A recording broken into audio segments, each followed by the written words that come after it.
Play my got 10K for your body. Yerski. YouTubians, what's that word, man? What's that word, man? How we feeling, gang? Tap in with your guy, Gemini, man. Gemini by law. That's the name that I'm going by. If you put a K behind that, man, them shots gonna fly. Let's get right to it, man. Let's not waste no time. Ain't nothing to it but to do it. Yerk. So this is what we got going, man. Unfortunately, gang, I don't know what had happened with the young Chicago moms, bro. But something went down with a young Chicago mom, a young Chicagoan, and we gotta get to that, bro. It looked like somebody jumped.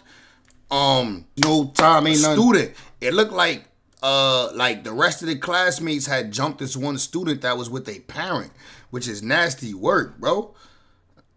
I ain't gonna lie, I seen it done before. I definitely seen parents get jumped with their kid before. Not that it's cool, but I've seen it. I don't like it, but I've seen it. Because if y'all try to jump, if I was with my kid and y'all try to jump me, I'm smoking one of y'all little niggas. I ain't gonna lie. Kid down. Somebody ain't gonna make it. Y'all wildin'. Y'all jumping me with my kid. I'm treating y'all like y'all some adults. I ain't gonna lie. We ain't having no mercy when it's my kid. Come on, bro. It's my kid. You jumping me and my kid. So you trying to harm my kid in front of me? What you think gonna happen? What you thought was gonna happen? Nigga, you're getting boomed. Nigga, you're getting boomed.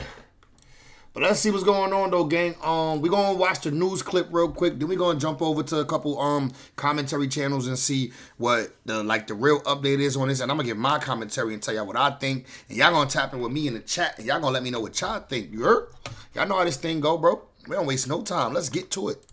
On their way home from school, no time. Casey Cronus is live outside of Orville Wright Elementary School with the very latest on this story. Casey, what can you tell us? Hi, Sylvia. This video is heartbreaking to see. That woman, a 33-year-old, says she was walking. Young mom, too, a 33-year-old, bruh. The mom's my age. The mom's is my age, gang. Yeah, you're tweaking. You're tweaking. Because I'm at that age where I'm grown and I know what's wrong and what's right. But at the same time, I know y'all kids, but y'all trying to hurt my child. You know, parental instincts kick in, bruh. It's me and my kid, through it all. We got to survive this. Y'all little niggas getting boomed. Walking her 9-year-old son home from school when they were jumped by a group of kids. And yo, her 9-year-old son, bro? Let me just let the video play, because I ain't gonna lie, this is disgusting. I'm gonna let the video play, come back with commentary. Cronus is live outside of Orville Wright Elementary School with the very latest on this story. Casey, what can you tell us? Hi, Sylvia. This video is heartbreaking to see. That woman, a 33-year-old, says she was walking her 9-year-old son home from school when they were jumped by a group of kids. And we need to warn you, the video is difficult to watch. We have frozen it before things escalate. Chicago police are now investigating after the woman named Korshonda and her son were viciously attacked near 106th and Bensley. That's just a couple blocks away from the elementary. Nah, you tweaking. You tweaking, bro. You see this little girl right here? You see this little girl right here with this pink flamingo? Shorty right here, look. Cool. She gotta get it. Shorty right here just kicked this little kid in the back, bro. 106th and Bensley. That's just a couple blocks away from the This little girl is not fly. Like, she thinks she fly with this flamingo coat. You not fly, shorty. Elementary school. It happened yesterday shortly after dismissal. A group of kids approached them and started punching and kicking them. Korshonda said, bro, the moms is better than me, bro. You just kicked my son in the back in front of me while he crying to me. I'm his protector. I'm gonna protect. Y'all niggas is tweaking. Her son has been bullied at Wright and claims the administration has not done enough to protect him. Here's what happened yesterday in her own words. So I asked my kids to come to the next side. What is mama on? Mama high? Mama drunk? Mama on the heroin? Like, oh look, mom's hit the pipe before this interview. She was a little bit overwhelmed by what just happened to her and her kids. She had to go get high. Because this can't be a sober mom's. So I asked my kids to come to the next side of the street with me so they wouldn't get jumped. That ain't no trees right there, but that's the heroin. So we kept walking. They followed us all the way there. And then they still fought us. They fought my son. Damn, and mom's got the famous Dex. Some shit on the side of her lip. They hit my son first, all in his face. Then they dragged me in the grass and pulled my little baby hair.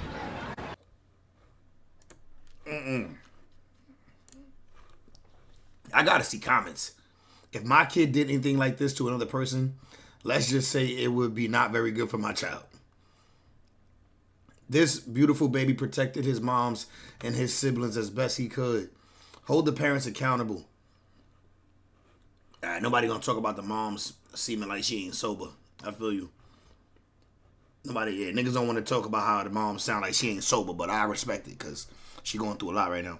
Rapper offers to help family attacked in viral video. A word? Well, there is outrage in South Deering tonight. A mother and child beaten on the way home from school. The attack was caught on cell phone video and has sparked demands for immediate action. Casey Cronus is live at Chicago Police Headquarters with the latest. Casey. That's right. And community members, as you mentioned, they want answers. Now, Mayor Brandon Johnson and other elected officials tonight are condemning the attack as well, calling it deeply disturbing. And we need to warn you, it is heartbreaking to watch this video. It happened yesterday, shortly after school dismissal, and we have blurred and frozen the video. I'm not gonna keep watching the before video things because escalate. YouTube don't like that. Chicago, where the boy is a student. Korshonda says they were walking home when a group of kids began following them, then started punching and kicking the mother and son. They fought my son. They hit my son first, all in his face. Then they dragged me in the grass and pulled my little baby hair. I'm My little baby hair. trying to get justice for my son. I'm thankful for everybody that came out here today to support me. Community members rallied outside the school today with the boy's parents calling for justice. Korshonda says her son has been bullied at Bright and claims the administration isn't doing enough to protect him. We have Chicago Public Schools' response, but first, a local rapper, Lil Zay Osama, is now coming forward to help. He says he wants to fly the mom and son to LA for dinner and Christmas shopping and has a That's what's message up. for other children. Nah, that's what's up. Lil Zay Osama, man. I respect that, bruh. That's what we need our celebrities from the inner cities to do. Like, we need our celebrities from the inner cities to do something positive. And that's nothing but positive what he trying to do for this young lady. I love that for her. Listening. All of them. It's just something that shouldn't be going on. Kids should be able to go to school and be comfortable walking home from school and at school learning, you know what I'm saying? Like, kids of that age should not be doing things like that, especially Facts. to an adult and to their peers that go to school with them. That's crazy. That shouldn't be happening in our community. We got to do better. A CPS spokesperson tells us in part, we are horrified by the attack on this family, and we are working collaboratively with city departments and agencies to provide support to the victims. CPS is coordinating closely with the mayor's office, CPD, CHA, and other city departments to provide additional support to the family. In his statement, Mayor Brandon Johnson also said that we cannot. All right, we're going to tap it. Let's see what the hood talking about, man. I guess Poetic Flacco got a video. I just ran across the most disturbing story on the internet that I've seen in a while. And I'm not sure if you guys have also been on the internet today, but if you have... Shout out to Flacco. I just DM'd this nigga Flacco trying to get him to give me some of them tips and trick to the trade to get some money on here. Chances are you've heard about the Bright Elementary drama. The internet is rallying behind this woman named Krishana Hatter. Now, Krishana Hatter and her kids got into an altercation that was video and filmed on their way home from school. And what happened is one of the most horrific and saddest things I've ever seen. And when you add more context to it, it becomes even more horrific. You see, Krishanda is a single mother to 2 children who go to Bright Elementary. But what makes this situation especially more horrific is because Krishanda is deathly ill. She has sickle cell. And she is... Damn, I feel bad. I knew something was off, bro. I feel bad. I thought she was drunk. I thought she was on the heroin. I thought she was something. I ain't gonna lie. When she started speaking and I heard all that slur, I just immediately said, not sober. But apparently she got sickle cell. I don't know that sickle cell would make you sound like this, but, you know, I'm not an expert. You're 88. What's that word, my brother? What's the good word? How we feeling tonight, gang?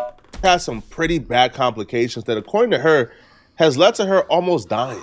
About a week and a half ago, Chrishana took to her Facebook to let the world know what she's been going through and all her struggles. So she would write, I disconnected all those heart monitors they had on me, snatched out every IV I had, and got the F out of Dodge hospital gown and all. I ain't gonna lie. I went to the hospital 88? on Friday. The ambulance came and got me and took me to Trinity. I'm a little rusty. I'm a little rusty on my streaming, so I be forget. And I had forgot the bell. My box. I was moving. I had to find the bell. But yeah, you know, I got you, brother. Y'all tell me why these MFs at Trinity put me to sleep. I woke up in Christ Hospital. I still don't remember the reason why they moved me to another hospital. Soon as I woke up, it was all type of doctors and ish around me. I asked them, how the F did I get to Christ Hospital? Next thing I seen, my body laying in the bed and seeing everyone trying to revive me and ish. Mind y'all, I'm still asleep on that hospital bed, and I was trying to ask the doctors what was wrong. I guess they couldn't hear me because my soul was out of my body. So I'm questioning myself, are they trying to revive me or kill me? So I stood next to my body crying like, oh my God, I'm dead. None of the nurses could see or hear me. So I'm in my soul asking God, can he please help me? I'm not understanding. So I heard a loud manly voice saying, you got this. It's not your time to go. You have children to raise. So I'm thinking I'm tweaking or high off some, but the whole time my soul was back in my body and I woke up crying because God literally told me it's not your time to come home. I woke up with tears in my eyes. All I heard was the doctors, we got her back. Korshwanda would also say the doctors told her that she died twice.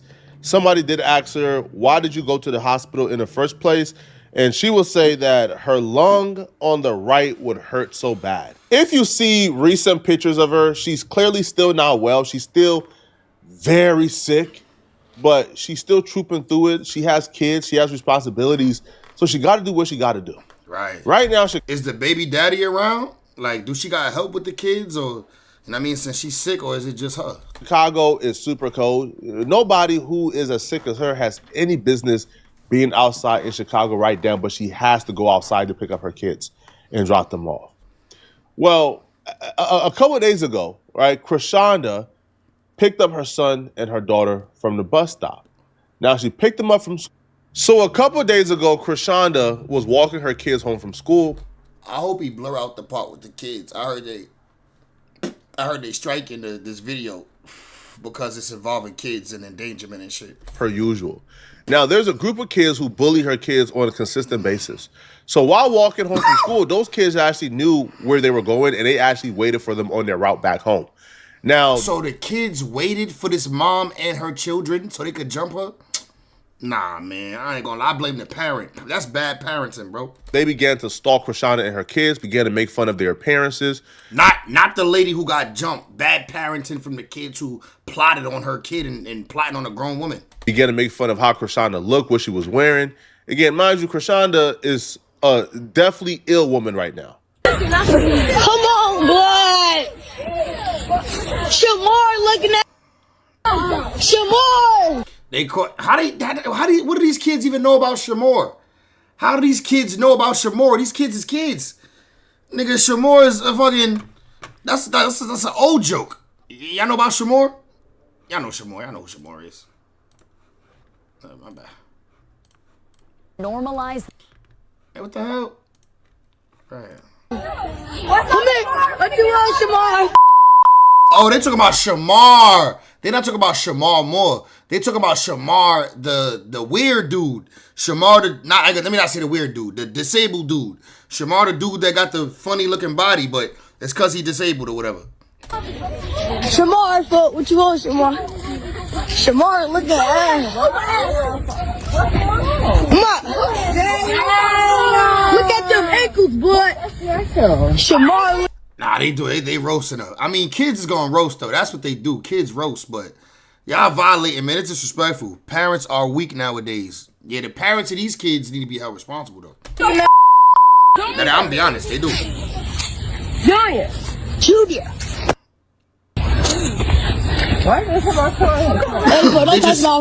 They just hit him. They just hit the kid, but it was off camera. You could tell. My brother foot. Right, don't touch me. Oh, hell no, those ankle asses. You can even see her hobbling, bro. Like when she's trying to like get from point A to point B, like she's stumbling, like she can't even walk that well. But these kids, yeah, God forgive me for making fun of the lady. I thought she was drunk. Are relentless, merciless, heartless, and they ain't spare her at all.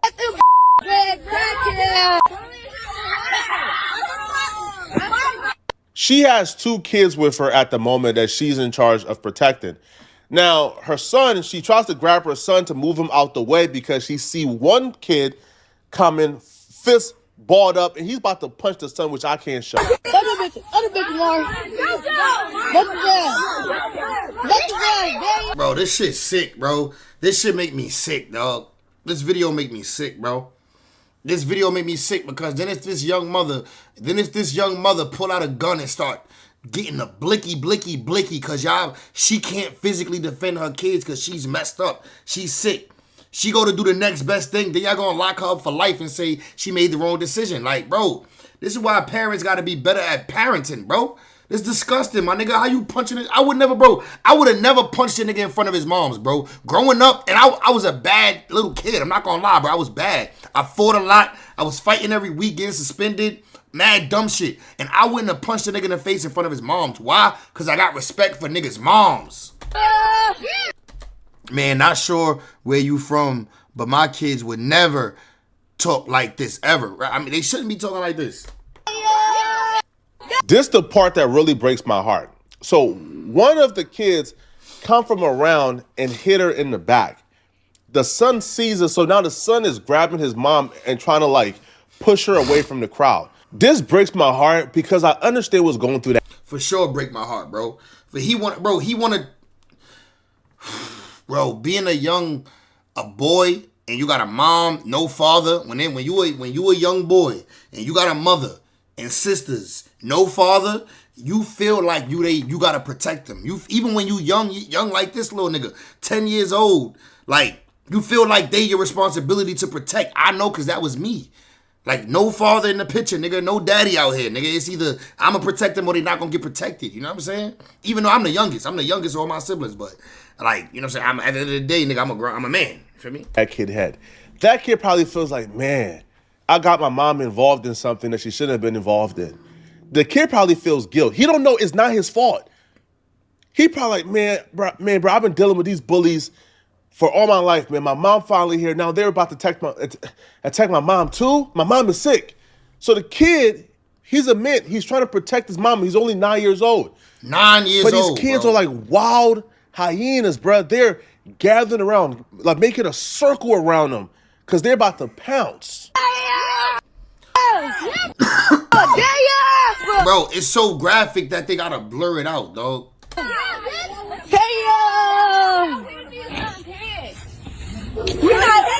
The little kids in them, not the big kids. The big kids not touching them. I'm sorry. The little kids smash that my brother.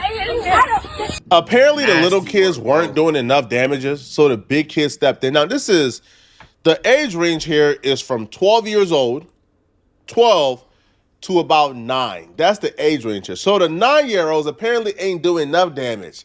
So the 12-year-olds step in, and they began to attack her. Multiple of them began to jump her, grab her by her hair, pull her all the way down to the ground, began to take her head and bang it on the concrete. What? They was banging the son's head on the concrete. Nah, these little niggas need charges, gang.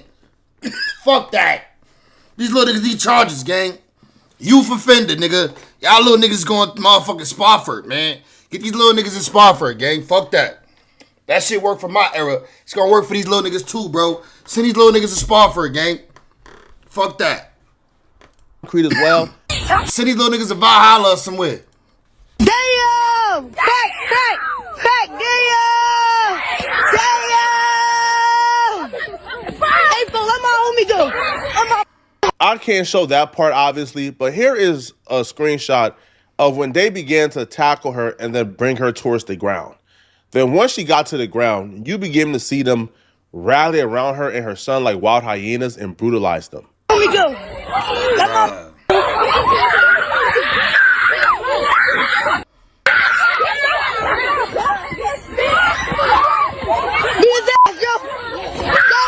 Here you see It's to the point where every single parent of every kid in this video should have been bringing their kid to the precinct tonight to turn them they little motherfuckers in, bro. This is horrible, dog. These little niggas is bad, bro. These little niggas is worse than bad. They violent. another kid grabbing her son as he was trying to step in to help her. He grabbed him, threw him to the ground, and started banging his head up against the concrete. This pissed off a lot of people. The entire internet wants their hands at some flesh. Watching this will really anger you. It's making me angry, I'm not gonna lie. A crime of moral turpitude, not just a normal crime of moral turpitude. No, this is a crime of moral turpitude that arises to the level of, I don't even think these kids can be rehabilitated. I don't want these kids reintroduced or reingratiated back into society. I think this crime of moral turpitude rises to the level of, I think I can say without a shadow of a doubt, there's no rehabilitating these kids. They need to be locked up for life. Send them to jail for life. There's no fixing this, man. You don't need to have a fully developed brain to understand why beating up a woman who's 1 week removed from almost dying in a hospital bed, being deathly ill, and she clearly looks like. The 88 said, I got to watch what I typed tonight. I'm frisky. No Diddy. Pause. She has some type of restriction from how she was walking, how she was looking. Like her stomach is like, I don't. Oh, yo, 88. I DM that nigga Flacco, gang. Let's see if he right back.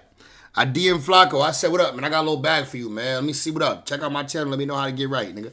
Let's see if he hit me back. If he hit me back, I'll let you know. Even when they want to like describe that. She clearly looks sick. Flacco's wrong, to be honest. These are young kids, not YNs. Yeah, these are young kids. This is under YN age. I mean, I guess YN probably started like 14 though. YN started like 14. You could call some of them YNs. The ones that's like 12, 14, them YNs, bro. YNs go from like 14 to like 23, 20, 22. 20, now, not 24. People you know what? I'm this. lying. I'm wrong. This is under YNs. And they wanted to make sure this won't be like the other situations where the kids come, they get suspended, and they come back for a couple of days. No, every kid is. You're right. They could change because I was definitely one of them troubled kids. I was a troubled youth, and I'm decent now. Possible. I'm a decent man. Has to be expelled. Where this happened, Sade, we're learning this is not the first time that this specific group of kids attacked someone. Exactly, Marie. The large group of parents were outside of the school calling for accountability. They say bullying has been a problem at the school, but my boy said, I bet there were 1 or 2 leaders and the rest would have never done it if those two didn't. Yeah, but followers is scary, bro. now it's crossed the line into violence. The mother, who is also the victim, has been at the school all day talking to authorities. Spread quickly on social media, causing outrage among many parents. I couldn't sleep. I was traumatized. I could not sleep. I couldn't believe it. Shanice Davis lives in the neighborhood and says she recognizes the attackers. This is not the first time the kids have done this. Just talk around the streets that these kids have pretty much been raising themselves and they have been held accountable. They have vandalized cars. They have talk around the streets. It's not their first time doing this. These kids is raising themselves. They've been doing this. Weak parenting if your kid's a follower. I agree. Harass adults and children. You gotta teach your kid to be independent, be a leader, lead the crowd. Like, teach them that it's power in being a leader and not trying to be cool. Like, it's cool to be you. Like, you gotta teach these kids. One day after the attack, demonstrators showed up at Orville Bright Elementary School after some posted on social media threatening to harm the children behind the attack. Several police officers showed up blocking the entrance of the school to protect kids inside. Chicago Police District Council member Joseph Williams was also talking with them. We're going to make sure that this school leadership steps up and that they put a safety plan in place, that they put any plan they need to put in place to make sure that these babies feel secure. Bullying should have a zero tolerance behind it. We reached out to Chicago Public Schools about this incident and allegations from parents that their children were bullied by the same group of kids. CPS says they're horrified by the attack and they're working closely with the mayor's office, CPD, CHA, and other city departments to provide additional support for. I'll tell you what, man, it's unfortunate, right? But these kids found the right mama. The right sick lady, the right lady who couldn't defend herself, who couldn't defend her kids. Because it'd have been a different news clip if it was a healthy black woman up there. If it was a healthy person up there, like that could defend themselves and their kids and beat the shit out of like 3-4 of them kids, bro, it'd have been a different news story, a different news clip. We'd have had a whole different take on this story. Because, bro, even if it's multiple of them, bro, an adult punch one of them little niggas in the face, nigga. Come on, man. I'm surprised more kids don't say anything. Snitching is cool nowadays. Snitching is cool now. To the kids, they still think it ain't, you know what I mean? You know, they still trying to be like, no snitching. For the family. That's when two of them started to punch them. Hatter was eventually thrown to the ground and jumped, as was her son. They were literally waiting the way we walk home just to jump all of us. So now we waiting. Just to jump all of us. So I asked my kids to come to the next side of the street with me, right. So they wouldn't get jumped. So we kept walking. They followed us all the way there, and then they still fought us. They fought my son. They hit my son first, all in his face. Then they dragged me in the grass and pulled my little baby hair. Hatter and her 9-year-old son were taken to Trinity Hospital in serious condition after the attack. According to her, this isn't the first time her child has been bullied, and she's hoping this will be the last. I'm trying to get justice for my son. Absolutely. And you deserved it. I'm thinking about the victims. I'm thinking about these little children who I just saw. They're terrified. They're traumatized about these. That's a protection. That's a security right there, gang. Absolutely. And you deserved it. I'm thinking about the victims. I'm thinking about these little children who I just saw. They're terrified. They're traumatized. Brooms, right. And we're not accepting it. Those who stood outside the school say students have been terrorizing the community. It's been an ongoing thing in this community, and the parents don't take accountability for nothing their kids do. If my kids was out here being messy, I'm gonna come out here and I'm gonna let it be known. Yeah, the parents, the video's viral. Every parent to every kid in that video done seen it already. I don't want to hear nothing. I know somebody brought you this video and said, yo, Sharon, here, come look at your kid. Like, stop playing. People are screaming, man, where are their parents at? Where are their parents at? I definitely understand, right? We want to give equal responsibility to parents for not raising these children right. I understand. But I, for one, have a different philosophy here, bruh. I believe that some people are just born evil, and there's really nothing you could do about it. Right, if your heart don't have a certain, bro, I agree, bro. It's about the parenting. I agree. Level of humanity, you would never like. You can't really teach humanity. You feel me? That's from my perspective, right? Like I can teach you, right? I could teach you how to deal with certain situations. I could teach you how to maneuver and how to behave, but I can't really teach you humanity. That's something that makes you a human. It's in you. Like, for example, if I take a kid at the age of 5 years old and I ask him, why is killing bad? They'll be able to use their limited like their limited vocabulary, and they'll be able to explain to you why killing and murder is bad. The ones who can't, you want to watch them, right? You want to watch them, right? Those little kids who can't understand why hurting a cat or the local animal, why torturing them is not okay. Those are the kids who usually grow up to do horrible things. Nah, it's facts. Some shit is instincts. Some stuff is instincts, but I don't think down to, I feel like you said, 88, with that whole followers thing, like some people, it's just followers. Some kids want so bad to be cool. They'll do anything to be cool, bro. They'll do shit that they feel is wrong to be cool. You know what I mean? 95% is environment, 5% is outside influence, 100% of it is luck of the draw, where and who you were born to. Yeah. Right? We have a metric to determine exactly how you'll be able to assimilate in society. I'll call it the humanity test, man. Ask that 5-year-old why murder is wrong. And if they can't give you a answer to that, if they can't use their limited vocabulary and give you an answer as to why murder is wrong, because it's a feeling, then they gotta go. So I think those kids, particularly, they're spawns of Satan, right? Those kids, I think there's very little that parents could have done. Nah, that's cap. I'm gonna be honest. You heard what that lady said. Most of them kids raised themselves. Most of these kids that you see in that video is raising themselves. Kids that raise themselves do typically be kids that turn out to be dangerous, unpredictable. They go to jail. I ain't gonna lie, I know it, because some of my closest homies was niggas who ain't had no goddamn parents who were just let them do whatever the fuck. Like parents who don't have no involvement in what they got going on. You raising yourself, bro. You don't have no expectations. You don't have nobody to disappoint. I always had a mother to disappoint. So even though I was out there wilding and doing shit that I wasn't thinking about my mom's when I was doing them, at the end of the day, the base is I got somebody to disappoint. I got somebody that I got to answer to at the end of the night. You know what I'm saying? That I already know. My mother she got to come pick me up from this jail. I'm going to hear it. Like, you know what I mean? Those kids there who couldn't find humanity in their heart, especially the 12-year-olds who couldn't find humanity in their heart, not to beat up a child and his sickly mother. Man, come on, bro. Man, fam, bro. Man, listen, bro. There's not enough suspension, expulsion. There's not enough punishment you could provide them, bro, that will give these kids a sense of humanity and to value human life. They clearly don't. Lock them up, man. Now, apparently people pulled up, though, because they want to smoke with the parent. I was on Facebook, and they found one of, like the girls who's involved in Facebook, and the entire share button is, man, bro, bring your mama outside, man. Bring your mama outside.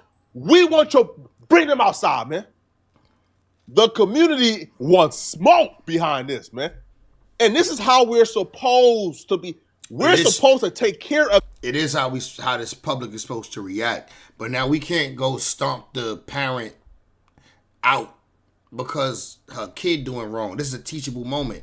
Here's where, her mama might got to get her ass whooped. Yeah, somebody might got to whoop her mama ass, but she can't get jumped by 1 million people.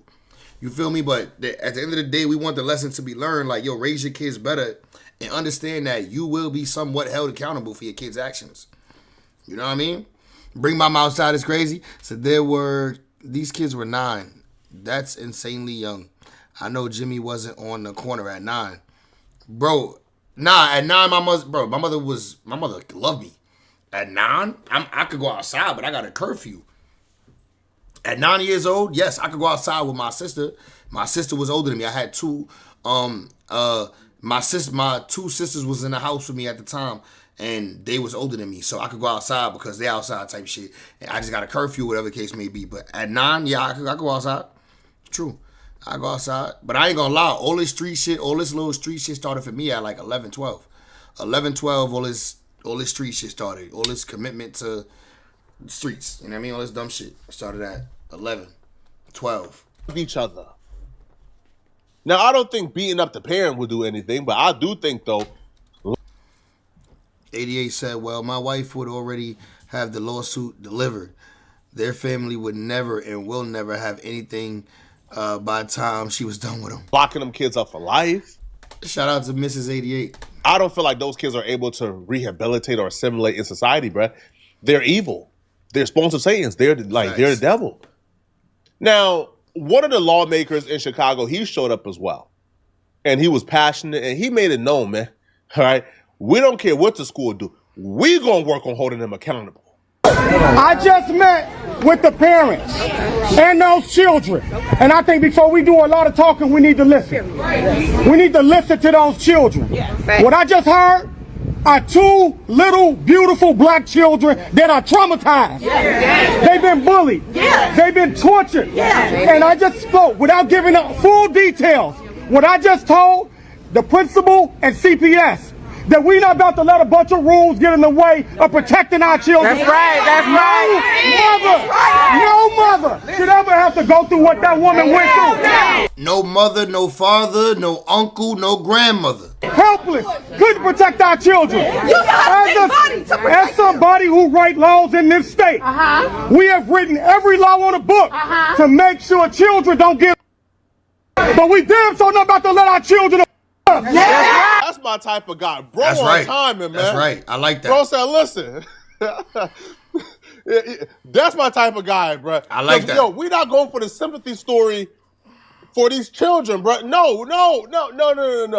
If they grown enough to put hands on people, if they grown enough to get the consequences, man. Yeah. Bro said, man, listen, we got all these rules on the books for these, to like protect these children, man. But where the laws are for us to protect us from them. It's true. That's my type of guy. Now, Chicago rapper Lose Osama also gave his take on this, and he promised and vouched to do something for. I OD respect Lose Osama for this. What up, 88? What's the word? For the family and to help them out, which I think is very commendable of him. I was looking for a GoFundMe like everywhere for them. I couldn't find one because I wanted to donate something, man, because, this really broke my heart, man. It's just something that shouldn't be going on. Kids should be able to go to school and be comfortable walking home from school and at school learning, you know what I'm saying? Like, kids at that age should not be doing things like that, especially to an adult and to their peers that go to school with them. That's crazy. That shouldn't be happening in our community. We got to do better. I heard a whole lot today about a lot, but what I didn't hear today is how the police is stepping in. I heard, like, Chicago Public Schools gave a statement, rappers gave the statements, the family gave, but I haven't heard yet how the police is going to charge these children. They need felonies. Attempted murder is the only reasonable. Give them attempted murder and charge them as adults. Not every single kid, but the kid who bashed the little kid head against the floor, that little nigga got it. Come on. That's a bad charge. Or at the very least, put them in juvenile life. If they 12 years old, they don't get out until they 25. That's juvenile life. Man, y'all let me know. Yo, what y'all think, bro? Am I being too harsh? Yeah, I ain't gonna lie, that's too harsh. Cause these niggas is kids. Some of them is as young as 9. I don't think they should get juvenile life for being violent followers. They followers. That's what that is. 88 said, I'm for real about them never having anything for generations to come. The fights in the court trumps most street altercations. It's a vicious industry. It pays to have a house representation. Most settle with us because they are spending too much defending their cases. I believe it. You got that paid. Let me know, man. All right, hold me accountable if I am, bro. Hey, yo, everybody go under Flacco comments and be like, yo, respond to Gemini. I inboxed this nigga. I need y'all to make sure this nigga respond to my shit ASAP. ASAP, no motherfucking Rocky. Oh, my nigga Tommy G did 24 hours in jail. What's this? Tommy G, it says 24 hours. Tommy G, 24 hours in Atlanta's craziest jail. Which jail is it?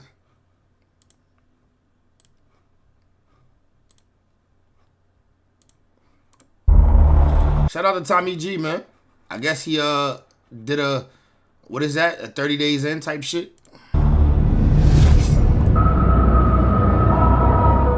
To me, the only way to mentally survive a place like this is to have strict discipline and routine.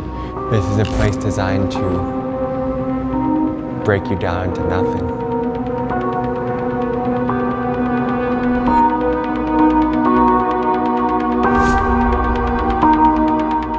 Man, I have a brother down here, so I want to be able to put everything on these.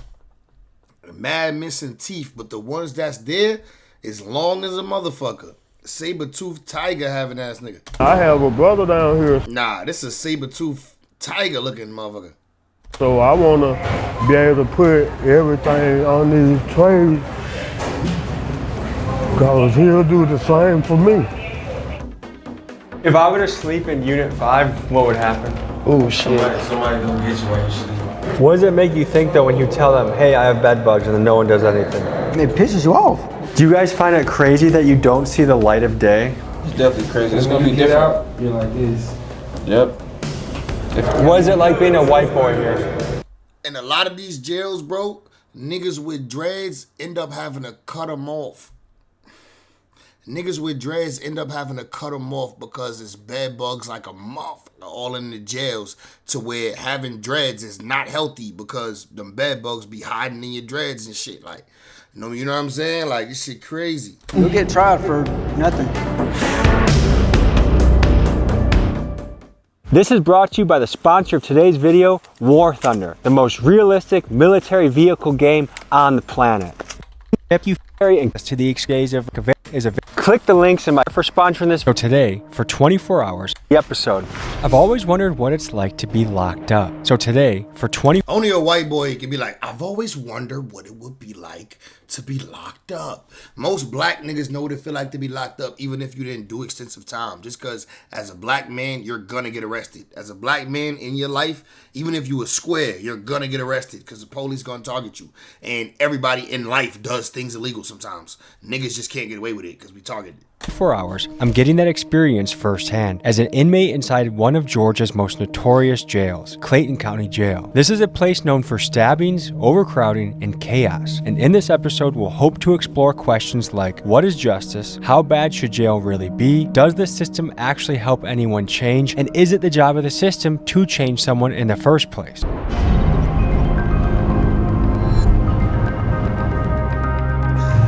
All right. That's not race baiting, gang. That's facts. White boys can't just be throwing that race baiting shit out there. Just because you don't like what's being said by nigga, don't mean it's race baiting. It's facts, nigga. Black people get locked up, period. We live in most communities where it's redline. Do you know what redlining is? Look up redlining. Most black people communities are redline, meaning the police have a different dynamic of the way that they serve that community. They don't serve the community, they target the community. Look up redlining. We can look it up. We can watch a whole video on redlining and why most black people been arrested. Folks, so I'm gonna do a deep dive. It's statistically true. You're probably gonna ask more questions about Epstein, Israel. Excuse me, sir. So basically, this is how it will go. Yeah, can I help you? You look familiar. What's your name, sir? Bro, you want to look up a video on redlining? After this, we're gonna watch a video on redlining. Tommy G. Tommy what? Tommy G. Tommy G? Uh-huh. I think we have a warrant for your arrest. I'm gonna detain you for right now, sir. This is what you get for asking questions about Israel in this country. All right, I'm gonna place you back in my seat, sir.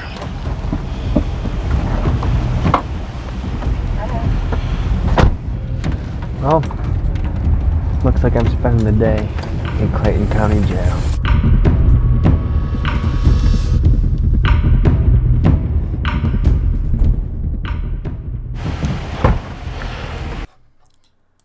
I got a few videos queued up right here. This is a quick 5-minute video. We're gonna get into that real quick after this. Cause niggas be acting like they don't know. All right, sir, step on out. You're gonna go straight to that gray door over there.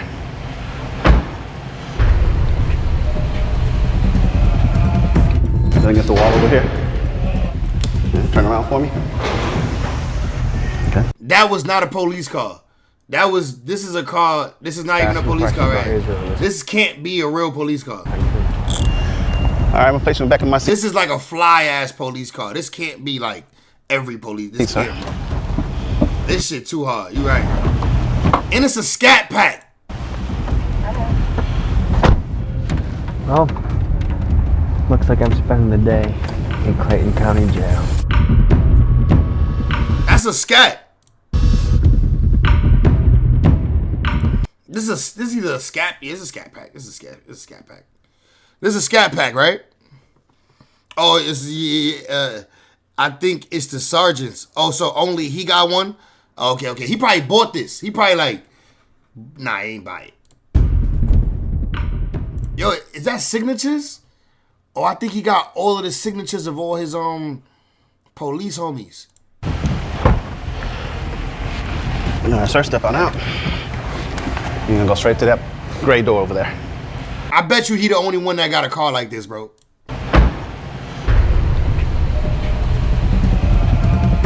Then against the wall over here. Yeah, turn around for me. Okay, lean forward a little. All right, what's your name? Tom. Unlock your fingers. And I'll take the handcuffs off, place it on the wall, okay?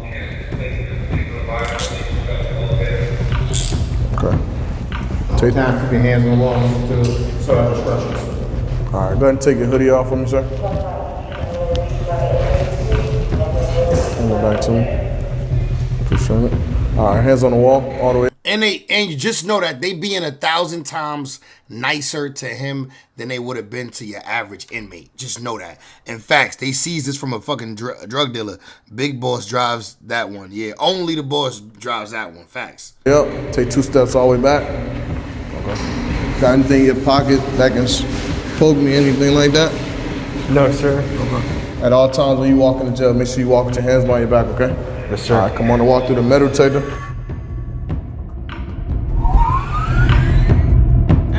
Have you here for violation of probation, okay? Yo, imagine niggas would have seen something in Tommy G body scan. Imagine niggas would have seen. Nigga got something boofed up there. Bond at this time, so you'll just wait to go to court, okay? Okay. How long do you think this will take? 7 to 10 days. 7 to 10 days? Yes. Take it off. Just for right now. Yeah, just for right now. I look like a child predator.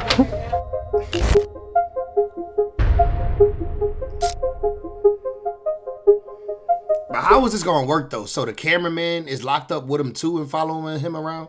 Cause the inmates see the cameraman, like.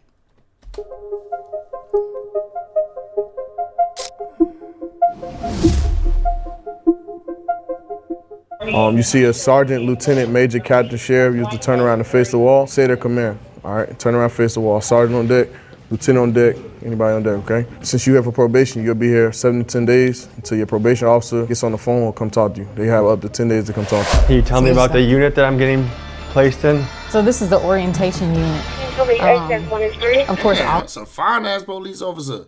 She alright. She's something nice to look at, especially if you locked up. If you locked up, she look real good. Yeah, you can get 100% experience with a cameraman following you around. Yeah, you're not gonna get the full experience. You can't. It's not gonna be. It's not like you actually locked up. You know what I mean? Like it's still like you just. I don't even know how to explain it. You're not really locked up if you got a cameraman. That's where you go when you first enter the jail. Once you leave intake, you learn the rules of the facility. You learn command staff. Yo, she probably like a Atlanta 6. She a Atlanta 6. She a jailhouse 10.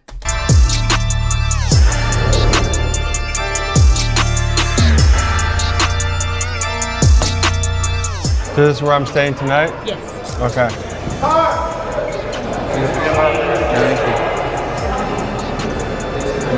So this is probably even mentally, you know you leaving in 24 hours. Facts. It's just not the same. It's not the same. Arguably of a pretty dangerous jail. This is the best unit to be in. Right now, this is the best spot to be for anybody. Okay. My boy Tommy came. I'm excited. I'm excited. We're gonna have a good time today. I got you. We gonna be good. I got you. I'm about to put you in the game, Trent. If I were to sleep in Unit 5, what would happen? Oh shit. Somebody gonna get you while you sleep. Like stab me or try and do butt stuff with me? They gonna do butt stuff. What? And bugs. You don't want them bugs over there, bro. Sleep one day. And so the reason there's bugs in there but not in here is why? They painted it and came in here and redid everything. And you guys keep it clean. Yes, and we keep so it super clean. Do you think bugs are they the inmates' faults or the jail's faults or both? Both. So if people just behaved here, would jail be a lot nicer?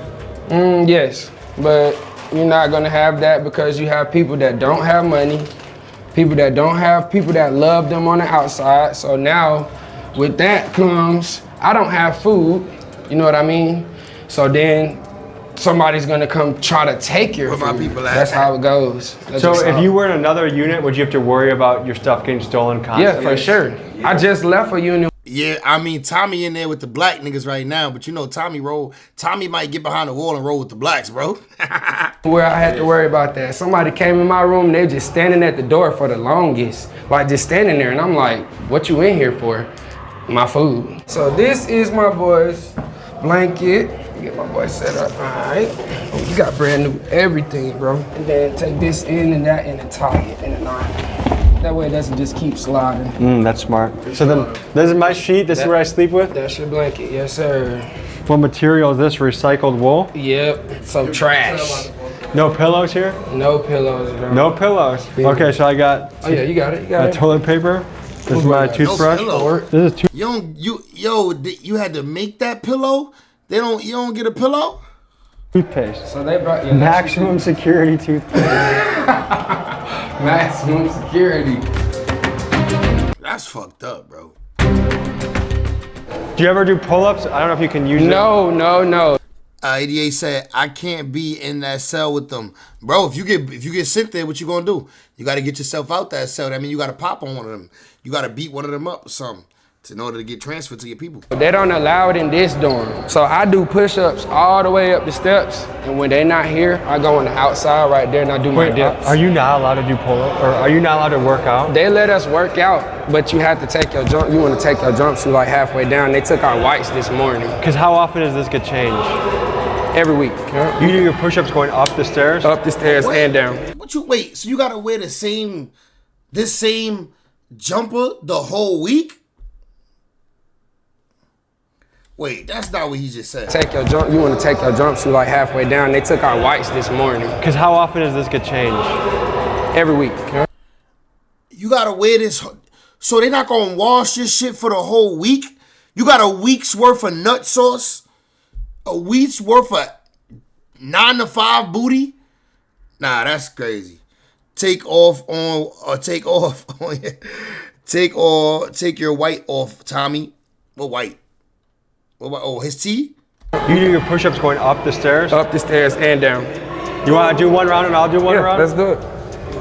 Do you feel like working out is what keeps everything together?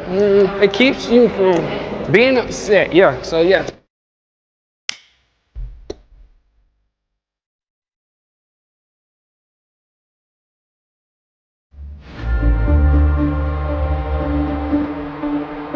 Your first detail is to help cook, okay?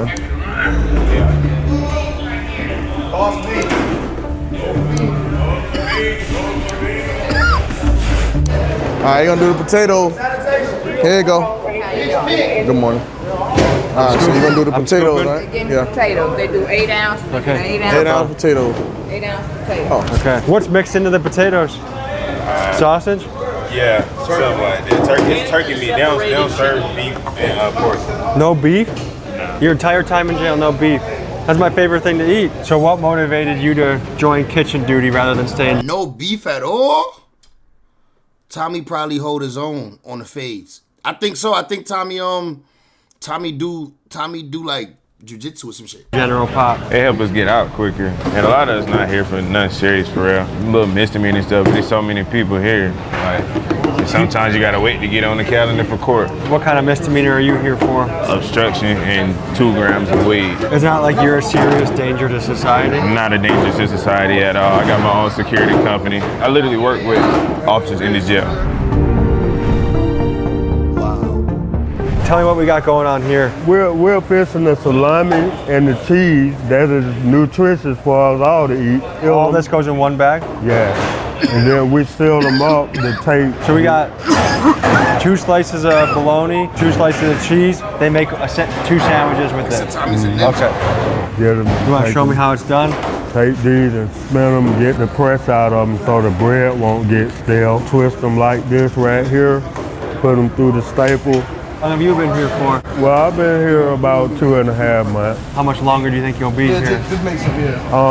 Well, you know, for the type of case, they got me for a terroristic threat case, but hopefully, you know, if God willing, he'll free me from whatever it is going on.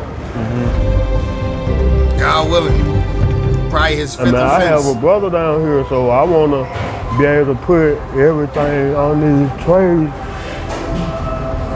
Because he'll do the same for me. So he's locked up today with us? Yeah. And you're one of the reasons you helped pack these lunches to help get him fed? Yeah. My mama told her before she left that never turn on one another. And I would just want to let them know, if they want war, it's coming. Oh shit, his brother might have some shit. Bro, his brother might have some money on his head or something. You hear that? This nigga crying right now out of nowhere talking about his brother. I mean, his brother, he probably like the one that gotta hold it down. Like his brother probably getting whooped, getting tortured over there in another cell. He trying to take care of him.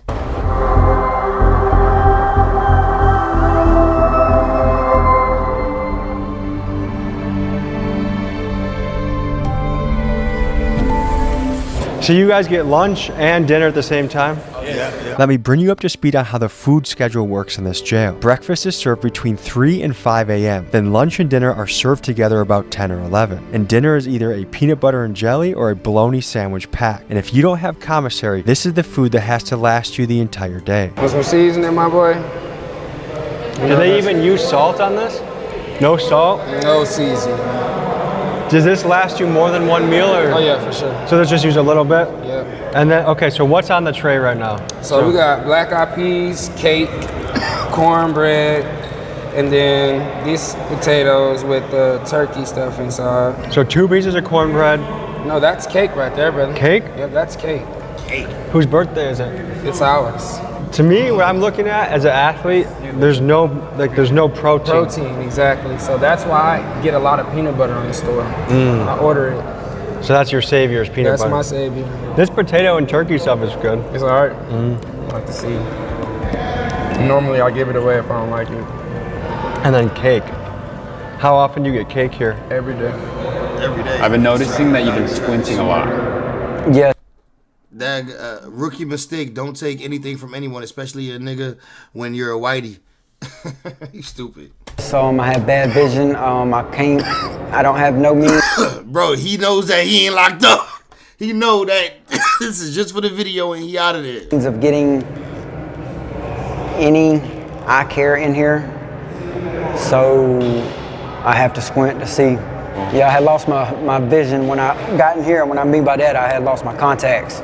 I've been wearing contacts since I was like 12. Yeah. You know what I'm saying? I wish I had some. Yeah, but it's because, you know what I'm saying, he know, like, this, like we said about the cameraman, bro, none of this is real. You know what I mean?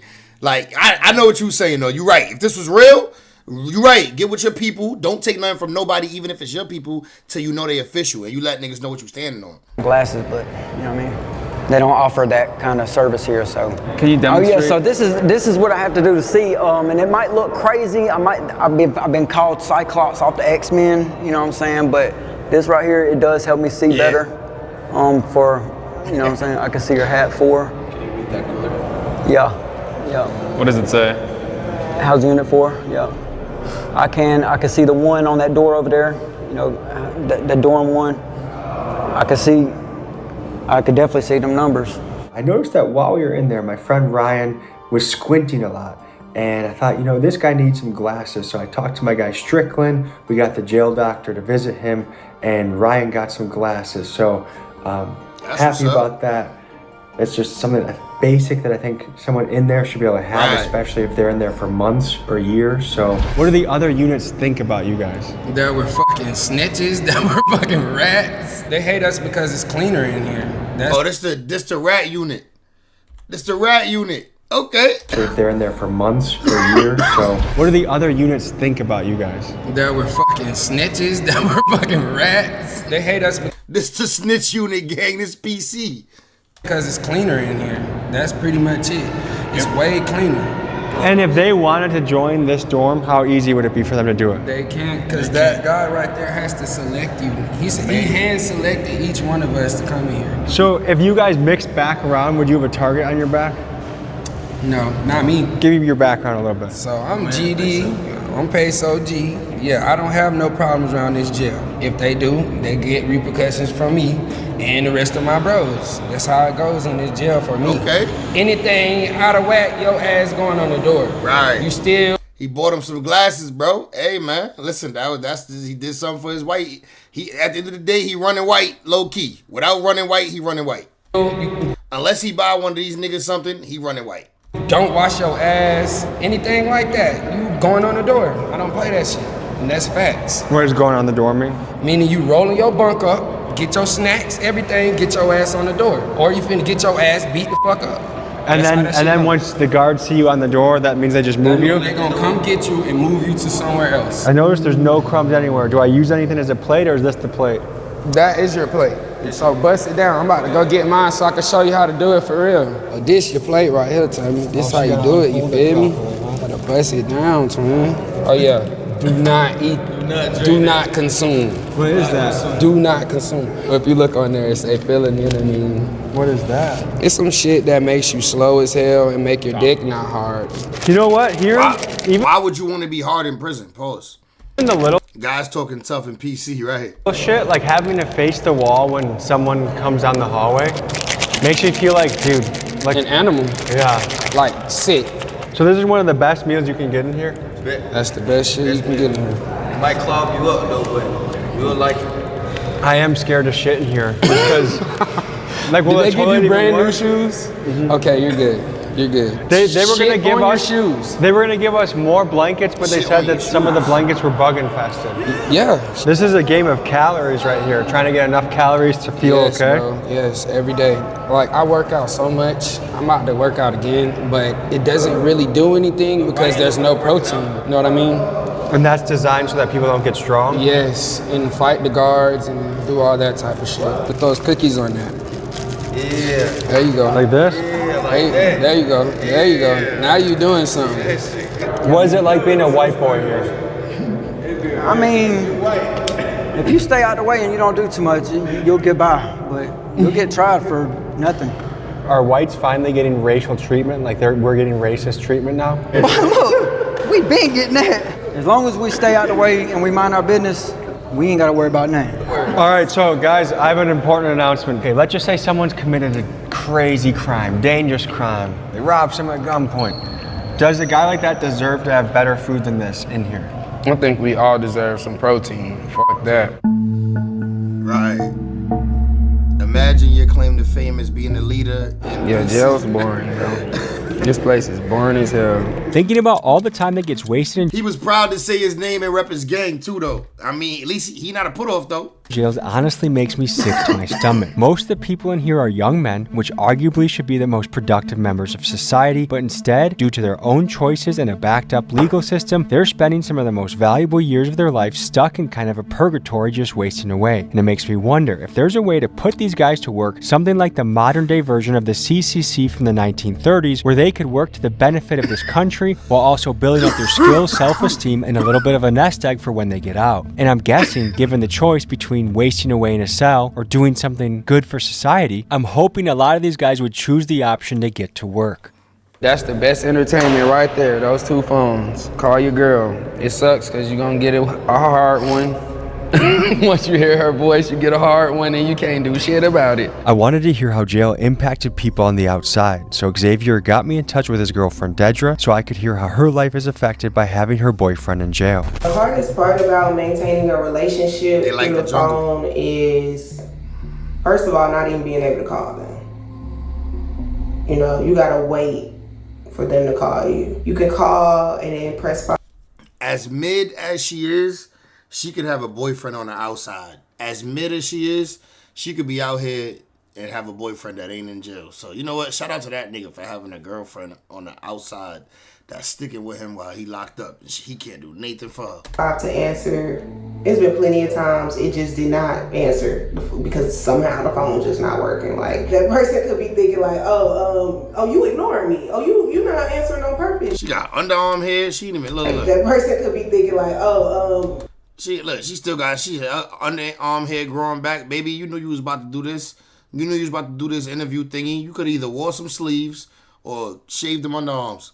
Oh, you ignoring me. Oh, you not answering on purpose. Why you not answering the phone? Then now we arguing. Now you got to explain this, or they might not even trust what you're doing because, of course, they're in there, you're out here. So it brings a lot of, anxiety for them because they're stuck in there. There's nothing that they can do, but they know they loved ones on the free world. So what are they doing? You know what I'm saying? This made me think of my wife, so I decided to give her a call. Hey, Sari. It's going good. I just can't imagine trying to have a relationship with you like this, where I can only call you and I can't even see you. You can't visit. If you do video call through a tablet, I couldn't imagine doing that. It just would be very dehumanizing and sad. Okay, say his last name on a real badge.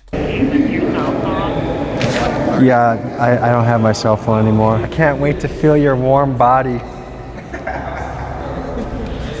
Yeah, I'm sleeping there tonight, but I'm gonna imagine I'm sleeping next to you. This don't even make. Yeah, I'm sleeping there tonight. Nah, nigga, come on, man. If that was your bitch, she'd be like, oh my God, babe. I can't. When are we gonna find out? When's your next court date? Nigga, he like, yeah, I'll be here tonight. I'm gonna spend the night. Like it's an option.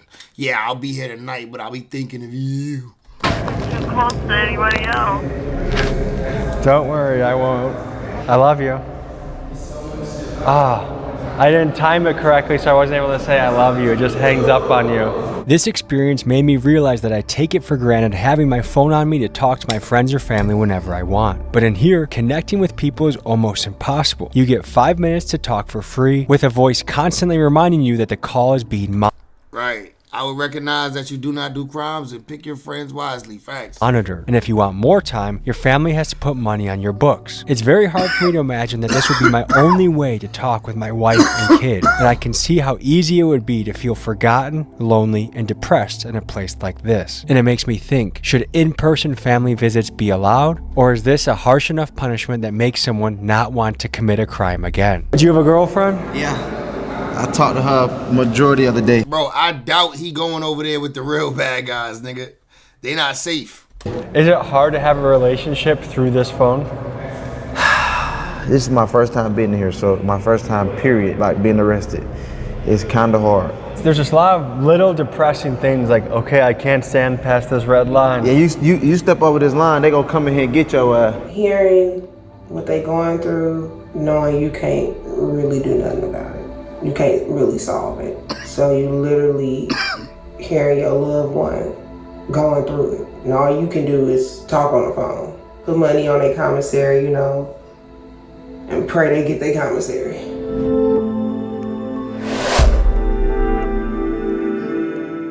How much would a bond cost to get you out? No bond. I'm violation probation. So you couldn't buy. Nigga, Tommy G ready to bail this nigga out. You should have them earn visits. Tommy G ready to build this. Look, how much is your bond? Bond out if you wanted to. Couldn't even bond out if I wanted to.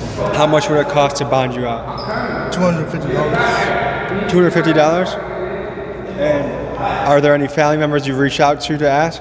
No, group homes, so it's been kind of difficult to reach. $250. You lucky you could talk on the phone, in my opinion. Family. So there's not really someone out there that can just bond you out? No.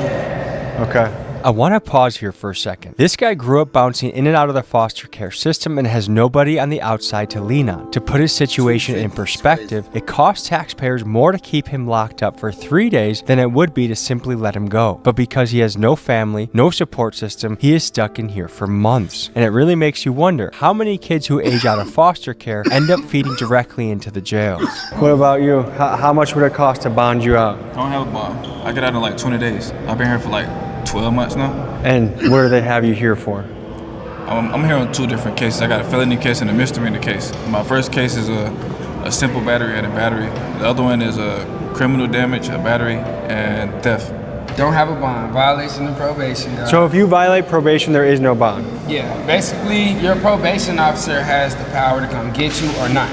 She can come tell me I can go home whenever, but she wants me to go back in front of the judge so they can either get rid of my probation or just put me back on there and keep it going. To bond out, how much would that be? 800. 800? And what do they have you here for? And they were auto, like breaking in cars. It wasn't like I do it on a regular daily basis. I just got caught up at the wrong place at the wrong time. Do you think family will come together to get that for you, or they're like, hey, you gotta set this one out? They're trying. Man, I want to work with my mom at Walmart, and I just want to change my life. I just want to be with my girl, just do normal young person things like.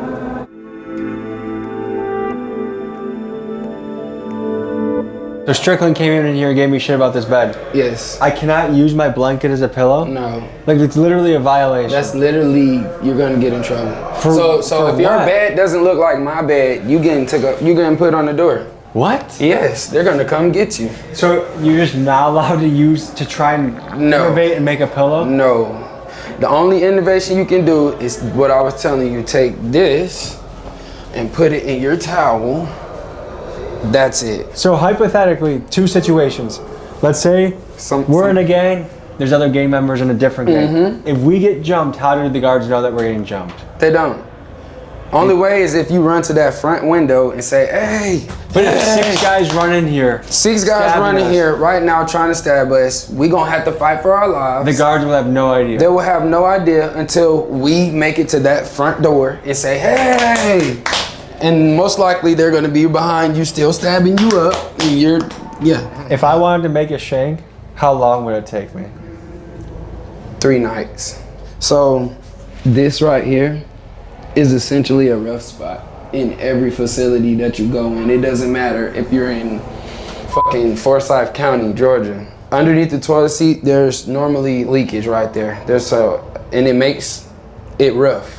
And that's where you sharpen it? Everybody sharpens their shit right there or in the shower. We need to make this bed, man. I'm not getting in trouble for you. I'm just like, so this is where the military aspect comes in. Yes, yes. Check it every day. If Every bed fucking not made day. Up, they give you a point, and you getting the fuck out of there. Straight up, straight up. You gone out. They're gonna be like, hey, bruh. So you can't even stay in this dorm. God just admitted his guilt. Yo, Jimmy, he's going to work at Walmart, eh? Yo, let him get his bag, bro. Fuck it. That's better than him being here, bro. Come with me. Bro, if he was working at Walmart compared to being locked up in here, bruh, that nigga would appreciate that, gang. Walmart today, you know what I'm saying? Another job tomorrow. Shit. Listen, let that nigga get his bag. You fucked up, 88. 88, you was fucked up, bro. When I heard him say that, I was gonna crack a joke too. When I heard him say that, but then he said he was doing it with his moms. Then he said he was doing it just... Bro, then he said he was gonna work at Walmart with his moms. I'm like, I'm not gonna crack no joke. I let him rock. Nigga said, I bet he don't go to Walmart. No, but I'm saying that would be a better life. Like if he got up and went to Walmart from his home, and that was his everyday till he could do better than that. That'll be better than this situation right now, though. You feel me? That's what he said. I want to work at Walmart with my mom. That's why I didn't crack no jokes. When he said I want to work at Walmart, I was gonna crack hella jokes. But when he said with my mom, I was like, I said, yo, the devil in me got hushed.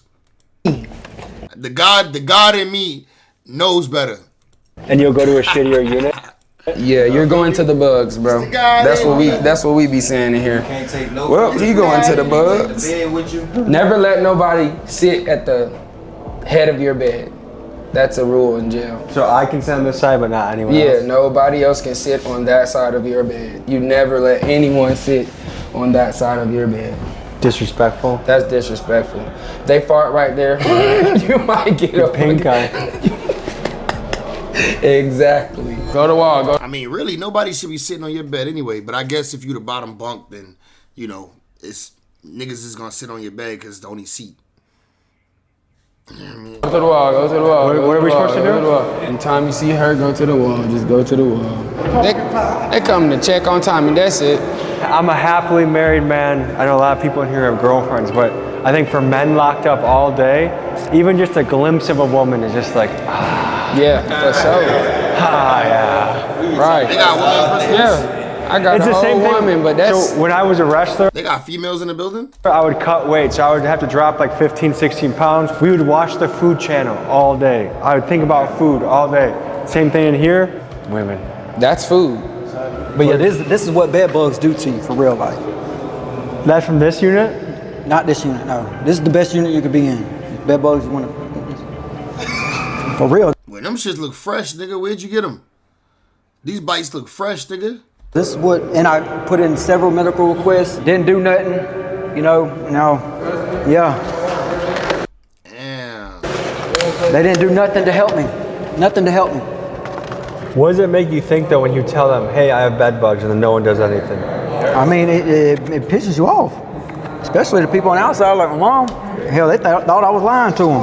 There's nothing you can do about it. The bugs, you can be famous, you can be the cleanest person in there, but once you step foot in that dorm and you lay down, them bugs is gonna get on you. They lay eggs in your jumpsuit, they lay eggs in your hair, but safely they got me out the dorm and they got me here. This call is subject to recording and monitoring. To accept charges, you may start the conversation now. So are you reusing the tray? That's some shit I went through before, bro. I remember back in the days, I don't know what year this was, bro. Me and my family went through that shit, nigga. We had to get rid of everything, bro. I don't know what happened. We must have let the wrong person come in the crib because, bro, we went from perfectly normal to a month later, niggas had to burn everything. Yeah, here you go. Just for storage or for what? Yeah, storage. Put food in for tomorrow. Just for safekeeping. Most of this is just bread though, which I see, but these are peanut butter sacks. They're my favorite. If you don't go to storage, they're probably the best thing you can get. How much does each of those peanut butter sacks cost? Probably a super piece. This is my blow up picture, you know what I'm saying? That's when I got arrested, man. What's your hope for when you get out of here? Just stay good and do the right thing, man. Be there for my mama. In the best case scenario, if I had to go to jail, I would just try and do push-ups and read books all day. But I will say, a big part of why I run so smooth is I have a really good diet. And so eating shit all day, sleeping like shit, there's a lot of things stacked against you here. It is demoralizing being here. Like knowing how much I love my family, my wife, my boy, my dog, my friends, and to think you just never get to interact with them, you never get sunlight. It doesn't even feel like a real place. You know, like this feels fake in a way to me. Like it would take a while for it to set in, to think that I'm 1 inch from black mold. We use this tablet I use it for educational purposes. You can call your folks on here. You also can get your education. So there's GED stuff on here. I recently got my anger management on here, family violence on here. So these are the ones that I passed already. It's really been quite. Hey, at least he's trying to do something with his time, man. At least he's trying to do something with his time. I ain't mad at it. Challenging, to be honest, as far as like financially, our relationship, even with our kids, you know, it's affected everything. Yo, they got kids together?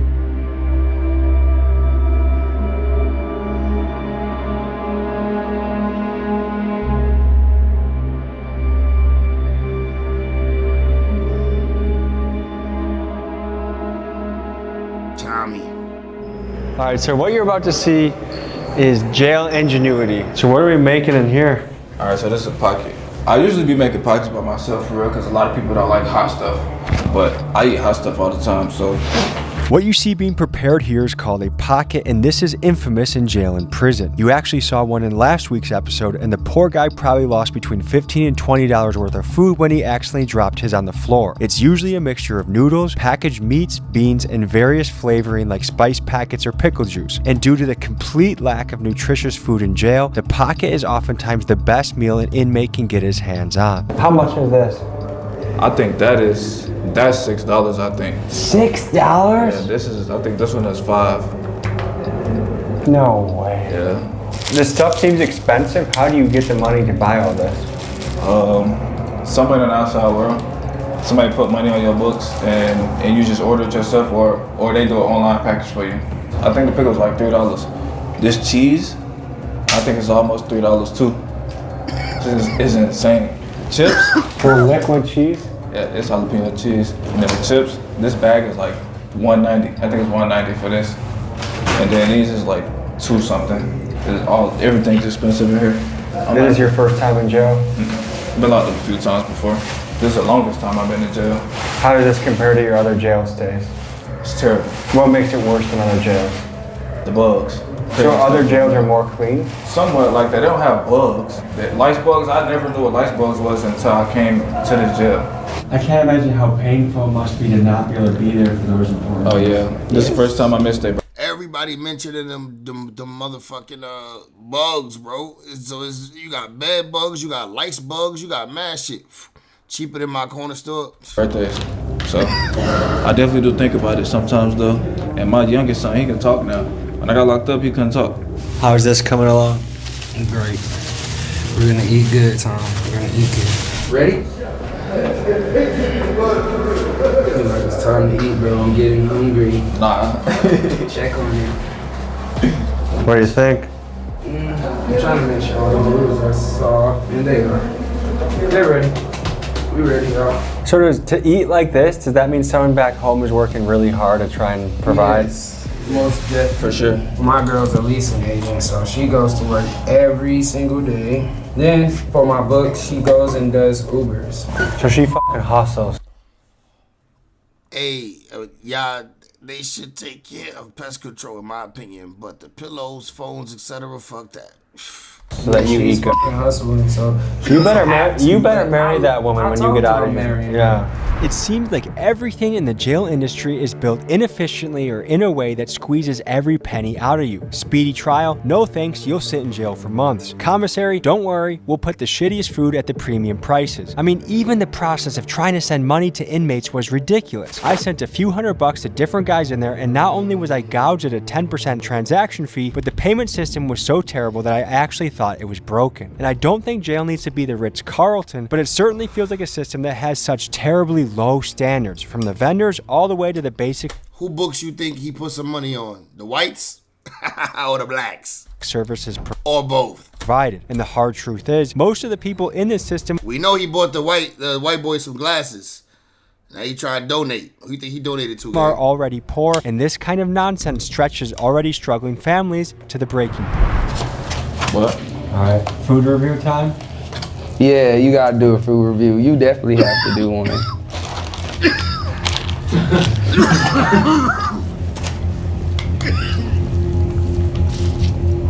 There's a lot going on. I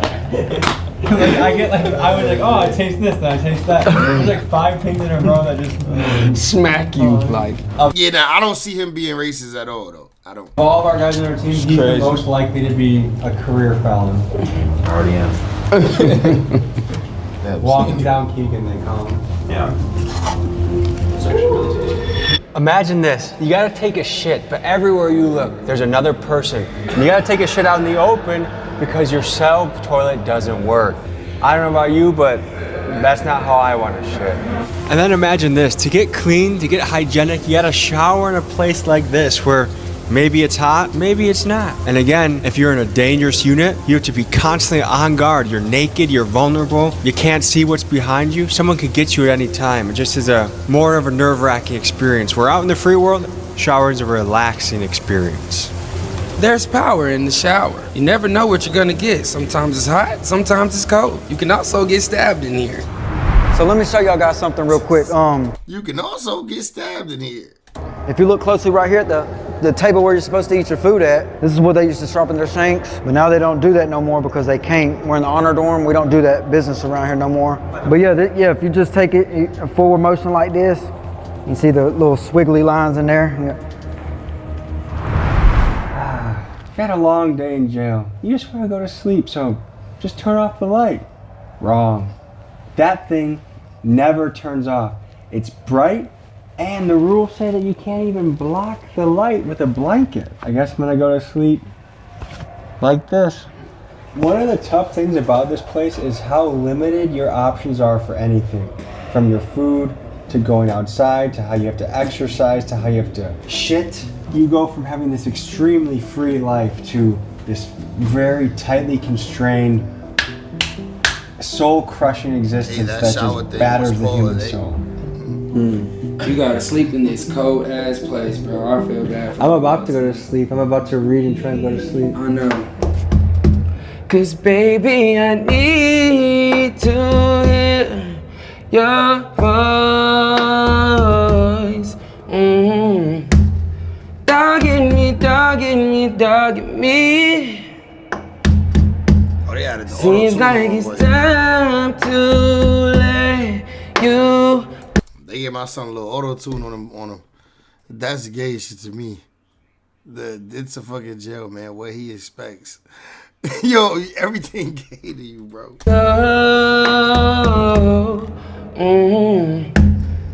Alright. We just got woken up for trays. It's about 4:40. This place has a very interesting schedule. Welcome to another stay at the Ritz-Carlton. 4:40. Supposed to get everybody lined up so everybody can eat. Try to not leave no man behind in the morning time. Good morning, man. How y'all making it this morning? Good, how are you? How was your stay? You staying all right? Oh, it's very early. So again, let's just draw your attention to the food. This is the protein. This is cake. I'm trying to realize how lucky my diet on the outside is. And just how much to value freedom. I mean, it's huge. Normally I wait until noon to eat, and I have about 4 eggs and bacon. I wait till noon. I eat lunch about 2 or 3, and I eat dinner about 6 or 7. And meat is a strong part of every breakfast. Sorry, every meal. Every meal has meat. There's not one meal that doesn't have. That's powdered eggs. So thank you, sir. A little ground coffee. This probably cost $700 from the commissary. I was waiting for this shit to start.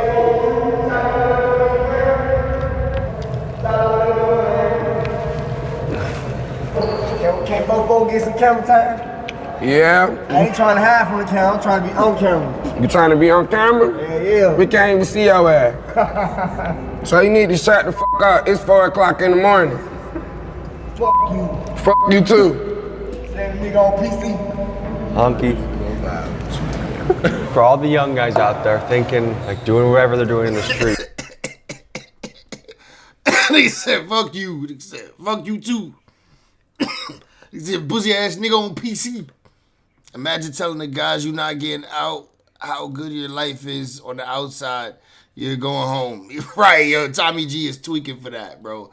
Tommy G got to read the room a little bit, bro. This is the coolest thing ever, and they don't realize this is where they're gonna end up. What can you tell the young guys out there? Stay your ass out of here and stop doing what the fuck you doing. They got cameras and AI, every fucking thing. You're coming in here or you're gonna die. So you might as well just stop all the crime. Like, just stop what you're doing. Nothing's worth your freedom at all. For all y'all that think y'all hard, a hard head make a soft ass. We got a little longer here, but I can't wait to see my boy. I can't wait to see my wife. I can't wait to see my... Bro, look how he's bragging. Look how he was bragging, bro. Look how he definitely not reading the room, bro. These niggas is not going home and he just bragging. I can't wait to see my boy. I can't wait to see my... Shut the fuck up. Dog, and it's only been a couple days away from home for me. Literally.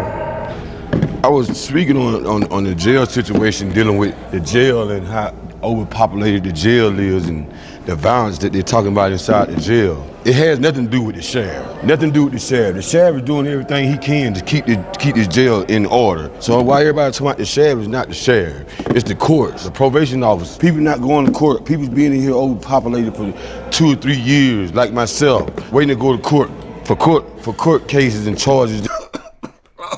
My boy tried to tell his story, almost bust his ass. We just sitting in jail for. It's not the sheriff's fault. It's not the sheriff's fault. The sheriff must have told him, make sure you talk good about us down there.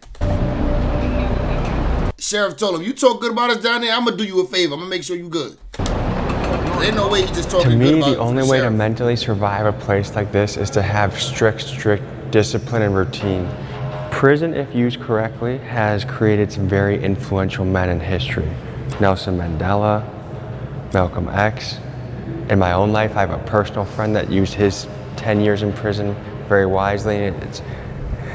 But journaling, writing, thinking, I feel like that's Extra the only way honey to bun keep for it talking together. nice. Nah, it better be more than just a honey bun. That nigga was putting on, nigga. You heard him? He said the sheriff at least 7 times, and we didn't even know that they was blaming the sheriff. This is a place designed to break you down into nothing. Stay out of jail and prison. This is not the place to be. Literally, it's not for any of us. I don't wish this on anybody. I don't wish this on my worst enemy. So just stay up out of here, man. Do what you can. Try to find something that you love and stick to it, please. Because this is not the place for any of us. This episode was brought to you by War Thunder. It was very nice. Comment and description and get started now. The fresh air feels very nice. Freedom feels amazing. Jail, prison. I don't know how the human spirit survives it or how the human spirit makes choices where you repeatedly go. Both those things, it's hard to wrap my head around. I'm happy I'm out. Had a very interesting experience, a lot of great conversations. Thank you to Sheriff Allen for letting us in. That's huge. Thank you to the guards, especially Strickland. And thank you to my roommate Xavier. And finally, thank you to Greg from Lucky 8. He's the guy that produces 60 Days In and a lot of great documentaries you see on Netflix. I'm very interested to read the comments section on this one, see what you guys think, but thank you for joining us. Oh, so he got the dude that produced 60 Days In? Flacco just wished 10 9-year-old kids to go to jail. This journey. See you next week. Guys, Yo, that's mad funny though. Yo, that's dumb funny. Celebrate your freedom. We got you a little gift. Flacco just. Yo, that's dumb funny. Yeah. That we need. Yo, that's crazy. Today is love. Tommy G. Shout out to Tommy G, man. I fuck with Tommy G, bro. I do. Ooh. I said I do. Yo, look at this fresh and fit situation that I never even really got to. Akash Singh's wife has successfully ruined and destroyed his good name. You said that was a mid video? Nah, I'm not gonna say that was a mid video. It was decent. It was decent, bro. The fact that we know he went and actually spent the night in jail, even though it was like not the real jail, but you know what I mean. Career that he's been building for over a decade now. In about 1 week, it only took her a week to destroy it, bro. And I came to this conclusion once I saw that he announced a new tour. He dropped a trailer for a new tour that was gonna be his biggest tour yet. And when I go to the comment section, bro, it was nothing but people calling him out for being pathetic and a loser. And they weren't clowning him for being a loser because they thought he wasn't funny or he was a bad guy. No, they were clowning him for being a loser for wifing up the woman he chose to wife up, which is Jasleen. So the comment section says, tell Jasleen it's my turn on Wednesday. Bruh, put all the assets under mom's name ASAP. We had Jasleen in a full Nelson at the frat party. Another user says, so I assume majority of us is all here because of his wife. Another said, sadly, this guy's career is now over. Things become so much worse. This poor CUCK. Yeah. You know about this 88? You know about this dude? His wife clowning, making him look bad? Once you take a note of where the attacks is coming from, like the nature of the attacks are not from people who are like super red pill dudes, who are like super manosphere people who follow manosphere content creators. No, these are people who are fans and listeners of Akash. Like when you read the comment section, it's not like they're like flaunting or they're like in love with like Myron and like MTR. No, these are people who, for the most part, if this was any other situation outside of like Myron exposing Akash's wife, they would probably be on Akash's side of things in terms of opinions and philosophy 10 times out of 10. But if you read the comment section, they're like, man, hate admitting it, but Myron was right. These are people who dislike the red pill dudes who are saying, man. Who is Shorty? Dark Side, ASMR look kind of good up there in her little pic. We can't ignore like the absolute malarkey, hypocrisy, and the nonsense that you are tolerating that makes you look crazy. Another user says, I get depressed thinking about your situation. Let's rewind just a little bit for the people who aren't fully caught up yet on the situation. Jasleen, who's the wife of Akash, decided that even though she has a great life, she don't have to pay any bills. He makes a lot of money for the both of them. She's well taken care of. She don't cook, she don't clean, she does nothing. She decided that living a comfortable life of luxury is not enough, but she wanted to do a podcast strictly dedicated to embarrassing her husband. For the most part, the abomination that was the Jasleen Singh podcast, disgracing her husband's legacy, was going kind of unnoticed and doing very few to little numbers. He gave this woman his last name. Like, hate to see niggas go out sad when they really dedicate, try to be that guy, make him your wife, and then they make you look bad. I don't even know exactly what happened yet, but I know it's bad. At all. That's until Myron Gaines decided he was gonna wake it up. simply because he wanted to destroy Akash, how Akash tried to destroy him. How do you and your husband split finances? We don't. We don't. If you want to work, all for that. But like any man that doesn't want to have I'm not gonna lie, she's very pretty though. She's very pretty. a joint bank account or isn't being transparent with his account, that's a fucking red flag. His money is our money and my. Wait, hold up. You and your husband split finances. We don't. We don't. If you want to work, all for that. But like any man that doesn't want to have a joint bank account or isn't being transparent with his account, that's a fucking red flag. His money is our money and my money is my money. Greedy, entitled. What? What? Painted on her hairline? Gold digging women ain't really breaking news out here in 2025. A lot of women don't really have any life skills and they hitch their wagon to a rich man or a man with money that they don't really like. And that appears to be the case here with Akash and Jasleen. But the reason why people is sharing this and is going viral and crazy is because Akash, for the most part, has been a strong advocate against the red pill community. And if you are a strong advocate against the red pill and dating coaches, then you have to be the healthy alternative. Like, you're telling the red pill dudes, women aren't gold diggers, they're good people, you guys are just running into the wrong women. And then you go out and you find probably the worst example of those women. You got one that's actually using you for your money, obviously and clearly. Talk about, right? Like, Myron and Fresh and Fit and other red pill dudes, they talk about women who are gold diggers, women who are promiscuous, women who aren't cooperative, women who don't respect their man. And then you go against that community, you preach against them, while turning around and wifing up the very example of the women that they warn you about. His wife isn't even just like a normally terrible wife. No, like it's cruel what she puts this man through. She deliberately goes into this looking to embarrass him and to destroy his career. Like, she gets off on humiliating this. I will say, she's pretty hot. She's pretty hot. She's way hotter than see this burp, these hiccups, bro. She's way hotter than I would expect Akash's wife to be. No matter how rich he is, she's way hotter than I would assume Akash's wife would be, because she's pretty hot. This man, bro. Different. My wife also hadn't had any sexual partners, so that helped us connect a lot more. Now, let me ask you this: do you believe her? If you've seen her, then it's hard to believe. Yeah. I remember I was just like, "What?"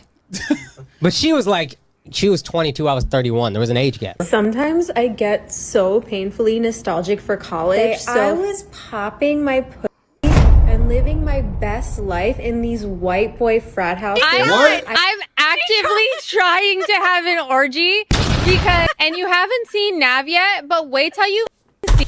What? Hell nah. She was actively popping that pussy. More. Now, let me ask you this: do you believe her?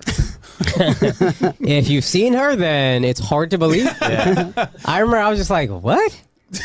But she was 22, I was 31. There was an age gap. Sometimes I get so painfully nostalgic for college. I was popping my pussy and living my best life in these white boy frat houses. And she put the filter on there. She put the filter on there. She said what she said and she meant it. She put the filter on that bad boy. She said she was popping that white pussy for them frat boys. God damn it. I'm actively trying to have an orgy. What?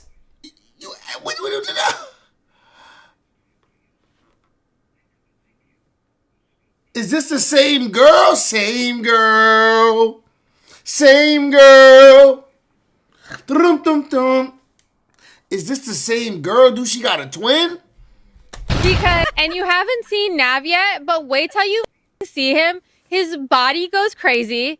His face card always slays, never declines. And it's kind of weird because I'm talking about your husband. I just know that Nav is like at least 10 inches. I'm sorry. What? I don't want to. Yo, nah.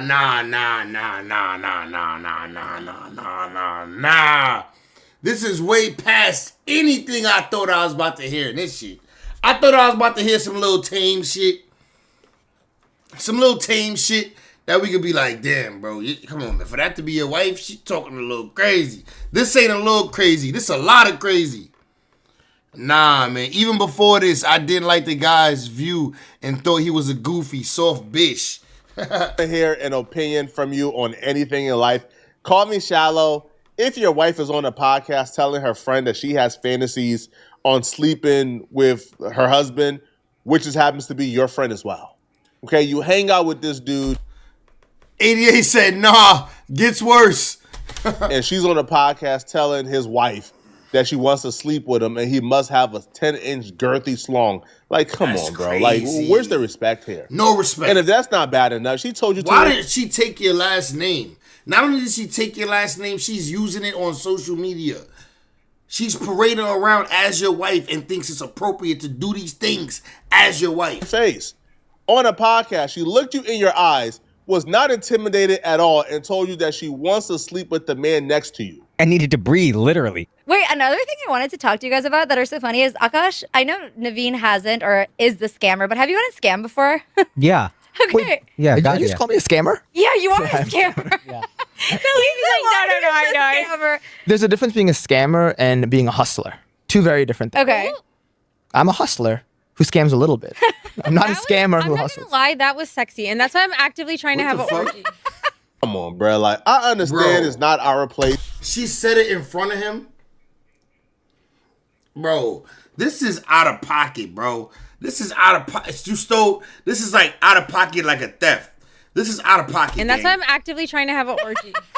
Come on, bro. Like, Scammer, bro, two he's very sitting different right things. there. I'm a hustler who scams a little bit. I'm not a scammer who I'm not hustles. gonna lie, that was sexy, and that's why I'm actively trying to have an orgy. come on, bro. Like, I understand it's not our place to judge how you and your wife deal with each other, man. But for her not to even flinch, like, a wife being comfortable around her husband is a good thing.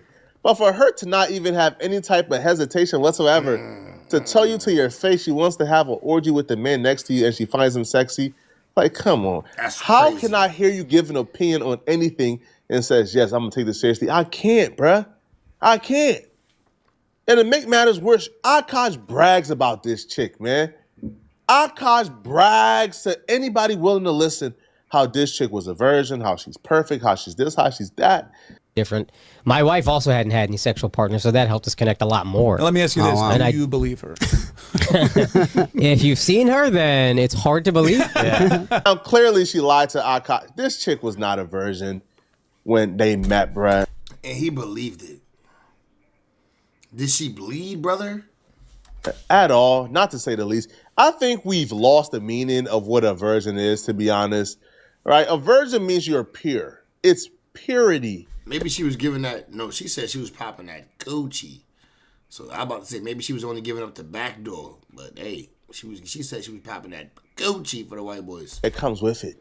She was not a virgin. Okay, this chick was not pure at all, not in the slightest. Not in the slightest. But when Akash is bragging about this chick being a virgin, how she's wholesome, how she's this, and all it took was her starting a podcast to absolutely go against everything you bragged about and to disprove how much of a good woman you was telling people she is.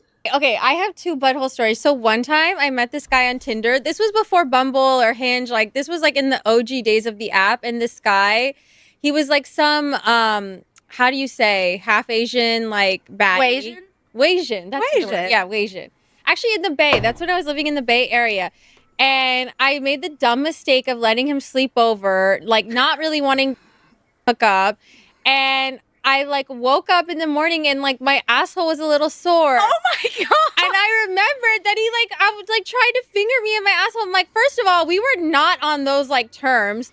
But anyways, so that was non-consensual actually. And this is just some guy she met off Tinder. I don't know what your definition of virginity is, man. But virginity is supposed to come with purity, right? If you meeting random men on dating apps and taking them home and having them finger bang you on the same night, in the I'm booty? sorry, bruh. Right? Like, if you are considering yourself a virgin because he didn't put meat in you, then keep your virginity. It means nothing to the virginity means nothing to me at that point, bruh. What do you mean? random men on dating apps was finger popping your booty on the same night. Excuse me? But as you will see, as you continue to watch this video, like this is not the finger. The way he said finger popping your booty, it's crazy. But yeah, that's exactly what she just said. Finger banged her booty. Finger banged her bum. She got her bum finger banged. Only anomaly situation. No, this chick has been pretty open about her getting around. If your man is weird about periods, that's a red flag. Break up with him immediately, no pun intended, because when I was in college, I dated this guy. You know, he didn't want to fool around when I was on like the heaviest days of my period. Okay, totally understandable, I get that. And I was like, oh great, good news, my period ended, like we can like have fun tonight, blah blah. And he was going down on me. Like, wouldn't you know it, I was still spotting. And also, if you're like poking around down there, like more blood can sometimes come out even if your period is over. So he's going down on her. Bro. She's going down on him. She's sucking meat, okay? I personally like to wait a few days after the period, especially if it's only been a few. Like, if it's, let's say you caught your period day 1 and you say it's over by day 5, I'm still trying to like not hit it from till like day 7 or 8 or 9. I'm not trying to hit it. I like to let that flush out. Let that all be done and good and gone. I'm not going in the very next day because I know the very next day is still some spotting and I can bring it back down and all this other. I don't like that. And then she says he was poking in there and it triggered more blood coming out. What was he? Yeah, no, that's true though. If you do it right after their period, you can make it come down again. That's a fact. And I don't like that. So I be trying to wait a couple days, get right, do your thing, boom. Poking in there. What was he poking in there? Because if he was poking in there, then he broke the hymen. like, bro, yo, listen, bro. Like, I don't know where y'all get this like this virginity stuff. At this point, you're wasting both y'all times here, bro. All right, if y'all are saying, man, I'm not Flacco, her hymen is not in her booty. Did this nigga Flacco just say if he finger booty banged her, then he broke her hymen? Her hymen is not in her booty, bro. Because if he was poking in, more blood coming out. Poking in there, she's sucking meat, okay? Oh, she talking about this guy right here. So he's going down on her. She's going down on him. Nah, see, Flacco don't know. You could bring that thing down. Flacco don't know. You could bring that thing down. She's sucking meat, okay? And then she says he was poking in there and it triggered more blood coming out. What was he poking in there? What was he poking in there? Because if he was poking in there, then he broke the hymen. like, bro, yo, listen, bro. Like, I don't know where y'all get this like this virginity stuff. At this point, you're wasting both y'all times here, bro. All right, if y'all are saying, man, I'm not gonna have intercourse because of religion, right? But I'm gonna suck meat. I'm gonna get ate out. I'm gonna get my booty hole pop, and he's gonna poke in there and break my hymen and get me on my cycle. And I'm giving her the benefit of the doubt by assuming it was fingers and not the actual meat poking in there and breaking the cycle. Man, come on, bro. Man, come on. And this was during college. The same. Yo, this nigga Flacco, you better hit me back, nigga. I wrote your ass, nigga. I DM'd this nigga today. College where she claims she was in random frat houses, punani popping. Sometimes I get so painfully nostalgic for college. So for context, I went to college from 2011 to 2016. The top 4 songs when I came back for my sophomore year, Click, Pop That, Bands Make Her Dance, Birthday Cake, the 2 Chainz, Birthday, It's Your Birthday. I was popping my and living my best life in these white boy frat houses. 88, I don't know. Let's see. If Flacco says sucking meat, you going to buy his course? I don't know. Let's see. We gotta see what it's hitting for, but I'm not trying to pay full price. Facts. I need a black man discount. I gotta see what's up. Come on. Nah, Flacco look like that. No, that's why he gotta look like that when I said I need a black man discount. Bro, I literally said I need a black man discount, and Flacco popped up on my screen like this. Look.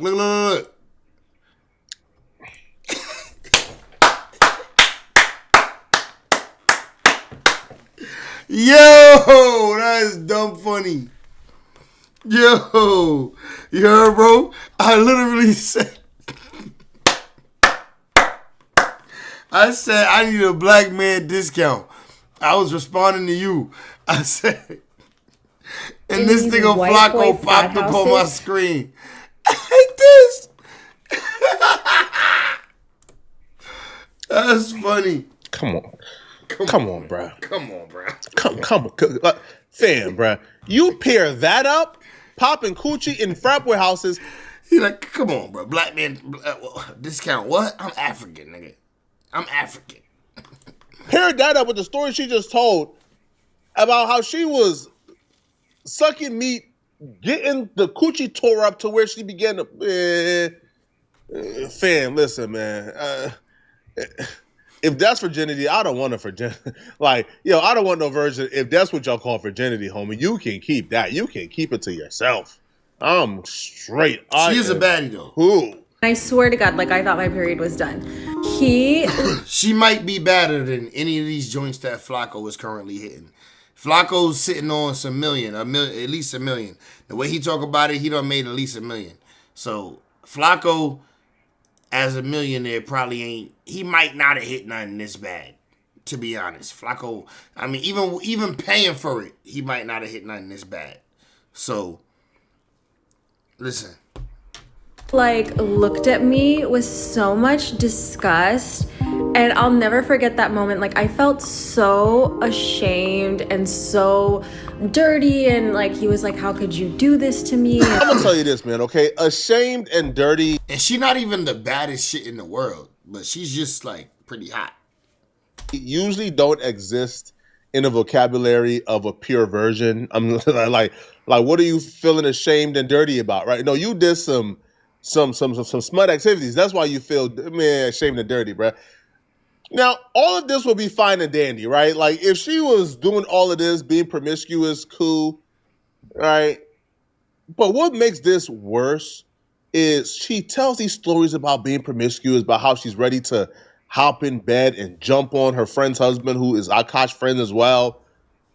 She tells a story about how she's promiscuous. She was coochie popping in frat houses. She wants to bang her friend's husband, Nav. But then when we see her interact with Akash, she doesn't even want to kiss him. First of all, I want to say to happy birthday. Thank you so much. All of this is possible because you told me everything that I wanted. And the best decision I ever made in my entire life was to marry this woman right here. Whose birthday it is in 2 weeks. And I love you so much, and the only regret that I had is that I only got to marry you once. So I want to make a little quick announcement that we're going to get married again. We're going to renew our vows in India next year. Do you all want to come to that? Yeah. That sounds fun. And since I am renewing my vows, I think the only thing we can do is propose again. Oh, Ghislaine, sing. Will you be Ghislaine Sing forever again? yes! Oh my God! Oh. She is staring at that ring. Take that rinky thing off. Rinky dink. Did you guys know this? Yes. Oh my God! How big is this? Big enough for you to shut up every time I tell you. Thank you so much. Oh.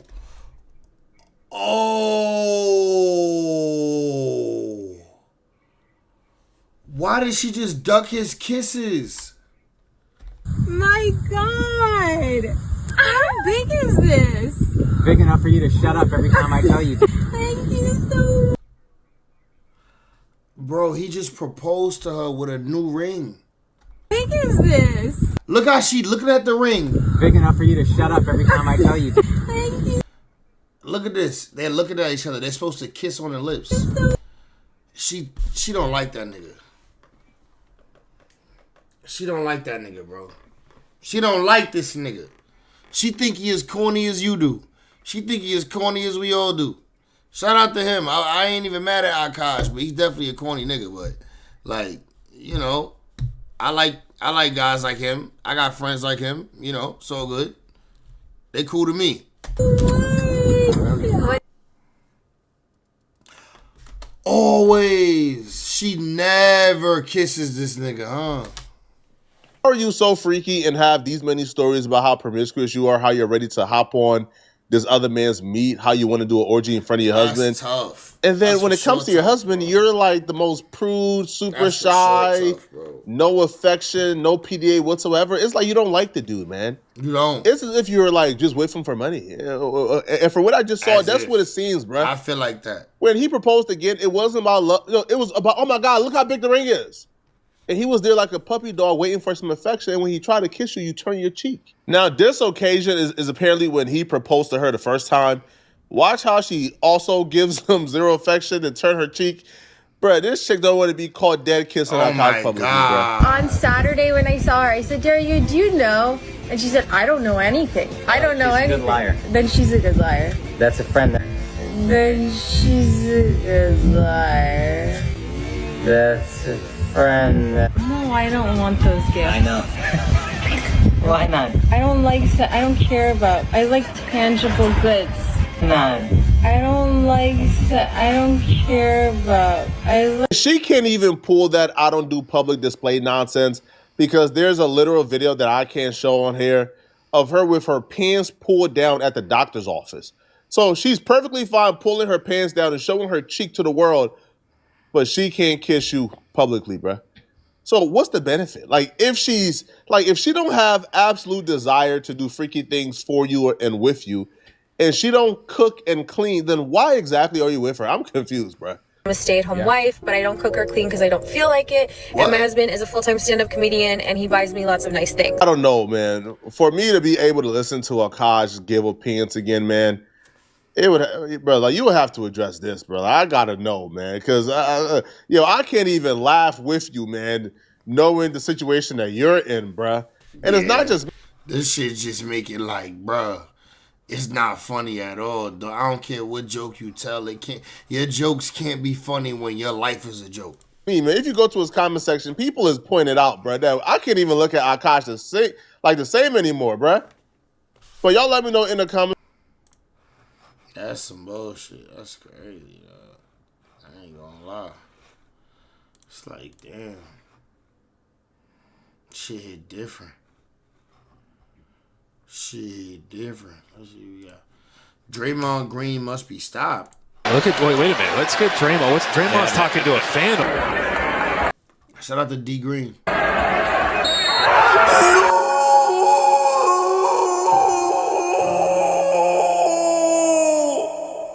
Uncle Draymond, your time has come. Shout out to D Green with this, man. Hey. He will never be looked at the same. I could easily agree with that. Now, Uncle Draymond, I give it to you, bro. You're one of the best trash talkers of this generation.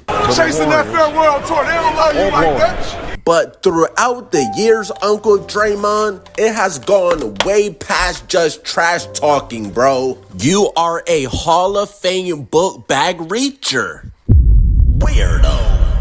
Y'all know how they say Draymond shoots like he's wearing a book bag? Sometimes I really question what's in your book bag, Draymond. Because half of the time, you're not even playing basketball, bro. You went from trash talking and fighting players to trash talking and fighting fans? Weirdo. Draymond? Draymond's talking to a fan over there? Now, if this fan says something completely out of pocket that's not basketball related, you know, if he says something personal about his family, etc., this press by Draymond would be justified. But guess what this fan called Draymond? Angel Reese. No! Yes, bro. Draymond got this triggered and was damn near about to Jordan Poole this fan because he was calling you Angel Reese. Weirdo. What happened in the second quarter with that fan? He just kept calling me a woman. You know, it was a good joke at first, but you can't keep calling me a woman. I'm 100% on this fan's side.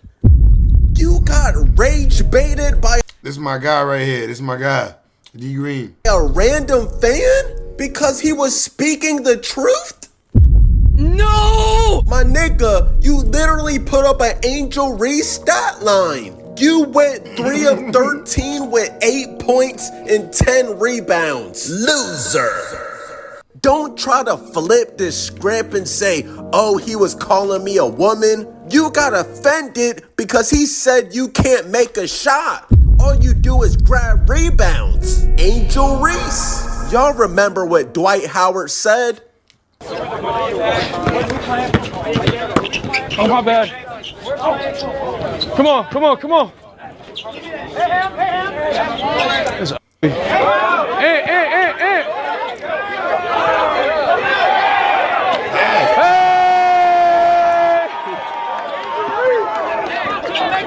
He patting the stats. Ouch! Damn. Keep calling me a woman. I got 4 kids. One on the way. You really sat up here and lied and said you pressed him because he called you a woman. Now, if he would have called you a better women's basketball player like Asia Wilson, guarantee you wouldn't have said shit. We all know calling somebody Angel Reese on the basketball court is an insult. Ouch! Now, shout out to Angel Reese, but, I mean, it is what it is. Yeah, we had a lengthy conversation with him. Nah, Uncle Draymond. This makes you look so soft. And wait, hold on. Isn't Draymond like 6'6"? Who is this tall-ass fan? Word. My nigga, fuck being a fan. You need to be on the court. This nigga is at least like 6'8". I ain't gonna lie, Uncle Draymond. He completely bitched you. Mama! You didn't do anything but walk away? It was cake. It was a piece of cake. I ordered some salmon and shrimp bites with rice, fried rice. I had salmon and shrimp bites with. I still got some left. I gotta eat the rest of this when I get off stream. I'm gonna heat it up. I got salmon and shrimp bites with fried rice, and I had a piece of cake with it. Dessert. I had to check out that dessert menu. And he put both of his hands up like, what's up? Facts. R.I.P. to the cake. That shit gone. I killed it. But you want to swing on Jordan Poole, right? Why ain't you swing on the fan? Nah, Draymond, you know you're wrong. Draymond knows that he's only in the NBA because he's an enforcer for Steph. It was, you know that chocolate cake with the golden inside? You know how they do chocolate on the outside, golden inside? That buttery? Shit was mad good. And oh yeah, he said you're an expensive backpack. Jordan Poole, right? Why ain't you swing on the fan? Nah, Draymond, you know you're wrong. Draymond knows that he's only in the NBA because he's an enforcer for Steph. And oh yeah, also because you dick ride LeBron.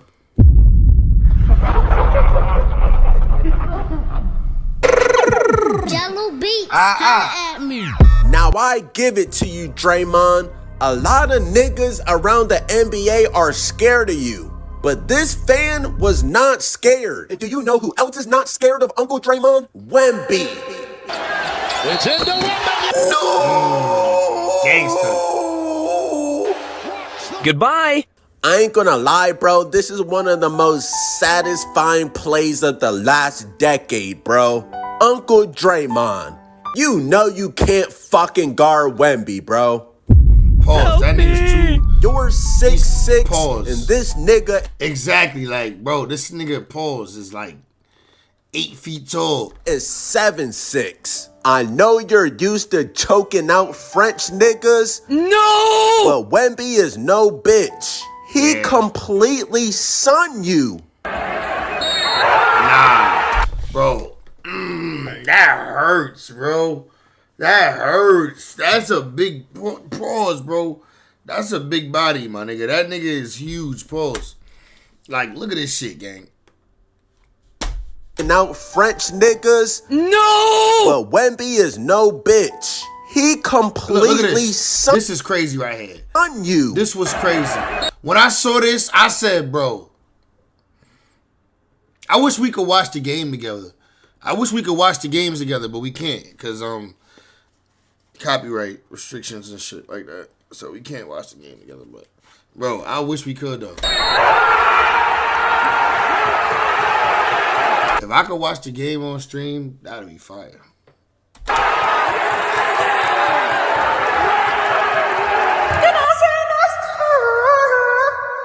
Say, you scared of me. He's like, what? Hey, scared? All right, watch this. Had the chance to battle with the big fella, Wemby. We had our moment. You know, I know everybody spoke about the dunk. Right before the dunk, I blocked his shot. When I blocked his shot, I looked at him, gave him a crazy look, like, yeah. And he was like, oh, what? You too small. So I walk up to him, I say, you little. You too little. He's like, what? I'm too little. All right. I say, you scared of me. He's like, what? Hey, scared? All right, watch this. That whole conversation happened walking from one block to the other block. And then we start fighting for position. Everything else just happened in slow motion. And he does this spin. But when he spin, he was like still in place. He took one step and he's in front of the rim, catching the lob with the left. I thought I could get the lob when I saw it go up. I had no chance at getting it. Thought Jimmy could get the lob from the backside. He had no chance at getting it. The only person that had a chance to get the lob was the guy who caught the lob, Wemby. Right after I told him, you scared of me. Real hoopers are not scared of Uncle Draymond. And of course, what does Uncle Draymond do when he can't guard somebody? He kicks them in the nuts. Weirdo. This is literally the only reason that Draymond is in the NBA, bro. And believe it or not, somehow this nigga is gonna be in the Hall of Fame. That's how you know this shit is all political, bro. Draymond is literally averaging 7 points and 5 rebounds this season, bro. And he lasted longer on the Warriors than Klay Thompson. Bro, anytime Uncle Draymond scores 10 points, it's a breakout game. This nigga has literally made a career off of setting moving screens and choking niggas out, bro. And apparently Wemby has a left calf strain and he's expected to be out a few weeks? And this is Draymond's fault. Literally the last game Wemby played was against the Warriors. No coincidence, bro. Draymond, I hope you know. Well, I think he already knows, bro. Whenever Steph decides to retire, goodbye.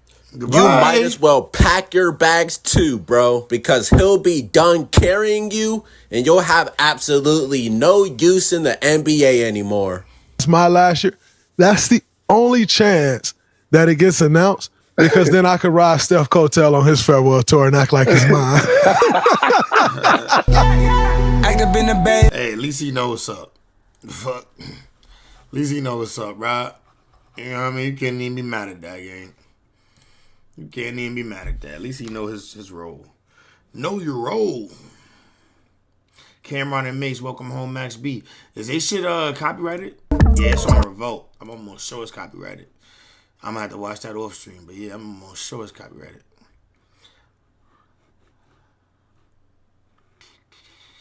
Another 20v1 with Christian Rock. I feel like we just watched one though. We're not gonna do that. DL Hughley calls out Pharrell for hating on Dell on DEI while benefiting with Louis Vuitton job. Okay. Moose Man says he cooked Brandon in their debate. Bro, I gave this nigga a new name earlier, bro. I gave this nigga a new name earlier, bro. I named this nigga Half Court. What I named him? Yeah. Half Court Ricky. Half Court Ricky. I gave this nigga a new name earlier on the chat. I was in a No Jumper chat while they was live during this joint right here. Named him No Jumper Ricky. I had everybody in the chat call him No Jumper Ricky. I'll rewind. I'll go to the No Jumper chat and show y'all. I definitely renamed this. I gave this nigga a name earlier while I was on a joint. I was commenting. Had everybody in the chat calling this nigga Half Court Ricky. I gave him that name. Promise you to God, if you see niggas calling him Half Court Ricky in the future, remember who came up with that. I gotta crown a new Yes, champ. way. Made a mega meltdown. Shut up, Half Court Ricky. Nigga braids start from his goddamn ears. Nigga braids start from half of his head. That's the back half of his head. nigga braids start from the back court. Happen in This nigga braids start from the back court, bruh. Half Court Ricky.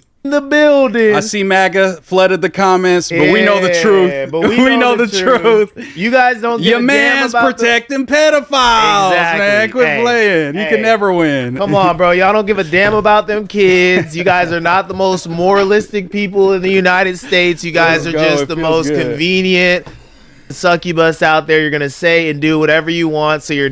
My son braids start on his shoulders. Daddy Trump can get what he wants, and he's just trying to give those good old bubbles to Bubba. No, but yeah, Brent, it was a good debate. I think we could have made it a little more organized, but obviously it's the first one. You know what I'm saying? This shit is crazy, dog.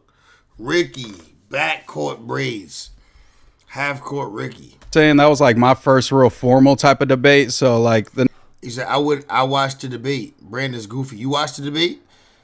I like Brandon in that debate. I'm not gonna lie. I feel like Brandon was getting more on Adam 22, Cuck 22, than he was getting on the other white boy. He was I ain't gonna lie, Brandon. Listen, man, I'm not a fan of Bucci. I'm not a fan of Bucci, really. Not really a fan of Bucci. But I will say, Adam, it feels to me like Adam tried to set him up for a trick bag. And from the clip that I saw, I only saw one little clip when he called Adam a pedophile.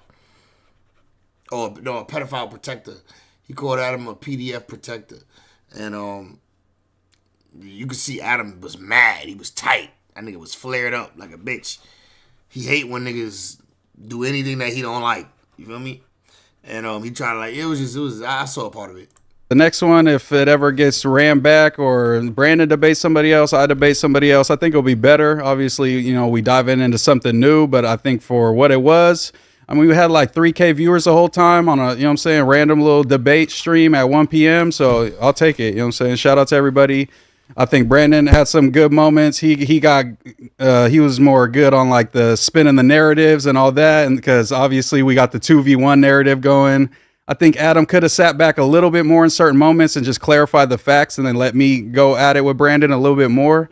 But other than that, I think it was overall good. I enjoyed myself. I had fun. And then, you know, afterwards, me and Brandon were like at each other's necks. We chopped it up. He was telling me about YouTube shit, you know, behind the scenes, how he run his little program and all that. So shout out to Brandon, you know, cool sparring partner. But I look forward to moving up in the little debate world and all that. Yes, sir. That was some good discourse. I was pretty vocal, even in the group chat. Me and Flacco were like, you know, had a little debate during your debate. I was saying that Adam was a little bit of a shaky moderator, but as I thought about it, like playing it back in my head, you know, there were points where Brandon was just lying or being dishonest. And I got to say, like, that's a big tick for myself as well. So, like, I don't know if it was shaky moderation, if it's like you just out here saying things that aren't like factual, you know, like kind of need. Yeah, he was putting him in a hard spot as a moderator by not moving on and being like, nah, actually, let's reread that thing that you just read like 3-4 times and let's rehash it. So, but I think Adam does got to keep his cool. If you're gonna be the moderator, you can't flash on one of the debate people. You got to be the cool, calm, collected one and let us be the raging ones. You know what I'm saying? It was funny as fuck. I think that he did the best he could with the circumstances. Yeah, it was funny as when Adam was like, Brandon, we're gonna have to ask you to move on from it. I was like, I've never seen bro like handle a situation. He was locking like in. this. Yeah, he was like locking he was in. really trying to get in his moderator bag with the moderator language. Yeah. So I mean, fair play to all you guys. Like, I feel like, you know, it's a tough space to be in, like debating on the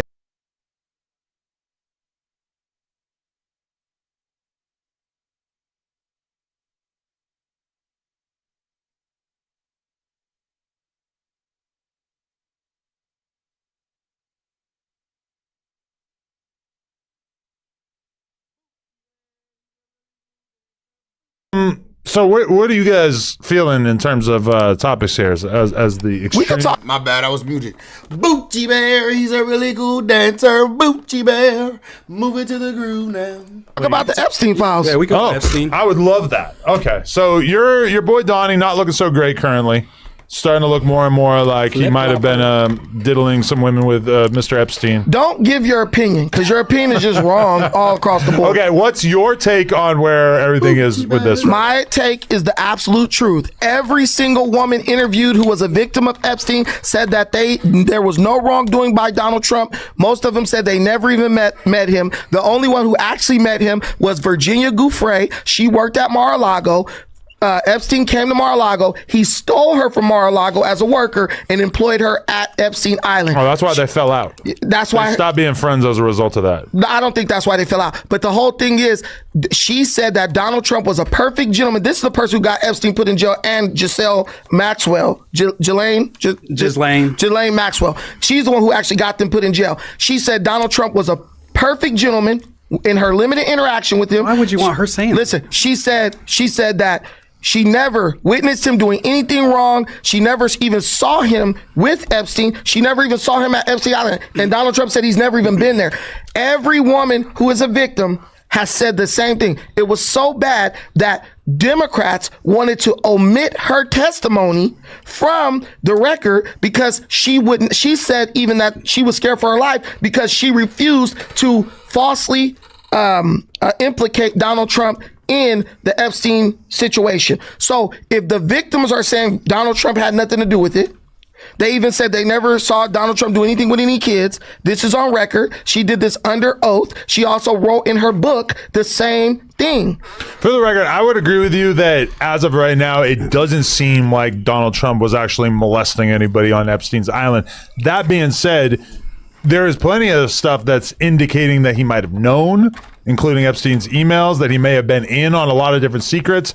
And in addition to that, there's just the fact that Trump has been behaving in a way that to a lot of people would indicate that he is someone who has something to hide. Why not release him if it's like no big deal, Trump's not in there, and then it's like Trump has called for the full release of the Epstein I know, files. then why has he held it up? You know what I think? Why was he calling Republicans when they're about to vote on that Massey bill and telling them not to vote for it? He was against it until literally 2 days ago. And now they're tying it up in investigation. I can only speculate, but what I'm thinking is there's probably a lot of Republicans on that list, and Trump is trying to keep the list from coming out because he believes that'll hurt the Republicans' chances in the midterms. So Trump is protecting pedophiles for political gain. Probably. And then he said that Ghislaine said he was innocent. He's talking about pardoning the right-hand woman of the most prolific pedophile of U.S. history. Of course she's going to say that he was innocent and there's nothing. He's the only one. Ghislaine Maxwell? Yeah, in America. He was innocent. Ghislaine Maxwell said nothing about Trump. Ghislaine Maxwell was the one making the chicks out. Her. He's talking about giving her a pardon. Of course she's going to sing that too. Yeah, it's quid pro quo. Sarah Ransom and Ghislaine Maxwell were the ones who were making the girls have relations with the different foreign leaders and all that stuff. And if a pardon was dictated by Trump, wouldn't you expect her to say nice things about him? And not say that he was in the files because then she's going to rot forever. Why not? So why believe her? Okay, it's not that I believe her. I believe Virginia Giuffre, the person who's dead now. She killed herself. But what about the emails? I never said I believe Ghislaine Maxwell. What about Epstein and his brother's emails where they say that he spent time with victims that were underage and sucked Bill Clinton off? What you're going to do is you're going to take the word, you're going to question the testimony of Ghislaine Maxwell when dozens of women who are victims. So let's say there's 12 victims. 12 people saying he did nothing doesn't stand up to one person who is also saying he did nothing. You said so much of the files will be directed as crazies. Wait, so we not getting the full files? I thought I thought it got signed that. I thought Trump signed that we about to get the files. It's like no one is saying Trump did anything. I know, but it's their word versus their word. Why not release the files? He's calling for it to be released. He ran on this and then he reneged it. Why calling. Did he do that? I just told you. Why did I not just answer that question? Because they said that he wasn't in the files. You're arguing a point that no one's arguing. Why even bring this up? This is only to make Republicans look bad. I just told you for political gain. I just said that's that. okay with you. To protect pedophiles for political gain. Yeah. Because what we have to accept in this country is that pedophiles might be your homie. That's what he's saying. What we have to accept. No, some info will be redacted or redacted. Redacted, probably. In this country, the difference is you're going to operate with a level of hypocrisy. I'm not, because you care so much about pedophiles. You're defending Democrats who literally are enabling and protecting pedophiles in our own state. That's not true. Okay. Wait a minute. The interpretation of that law. Can you stop talking? Can you stop talking? To protect 17 and 18-year-old relationships. Can you stop talking? No, it's not. No, yes, it's not. It is. Listen, the bill makes it a felony for people who want to buy minors. It's not buy. Can you please look this up, please? Buy. Let's look at. What is I don't want you to. It's making it a felony. I don't want you to interrupt. For soliciting minors. For the sake of clarity, California House Democrats block bill to make buying 16 and 17-year-old girls for sex a felony. And because they're saying that I want you to let the truth. Overreach was too strong in the bill. They're saying that relationships for 18 to 17-year-olds would be in trouble and they could lock up innocent people that are in consensual relationships. That's what their problem was. If you are a person in a Romeo and Juliet relationship with someone who's a year or two younger than you,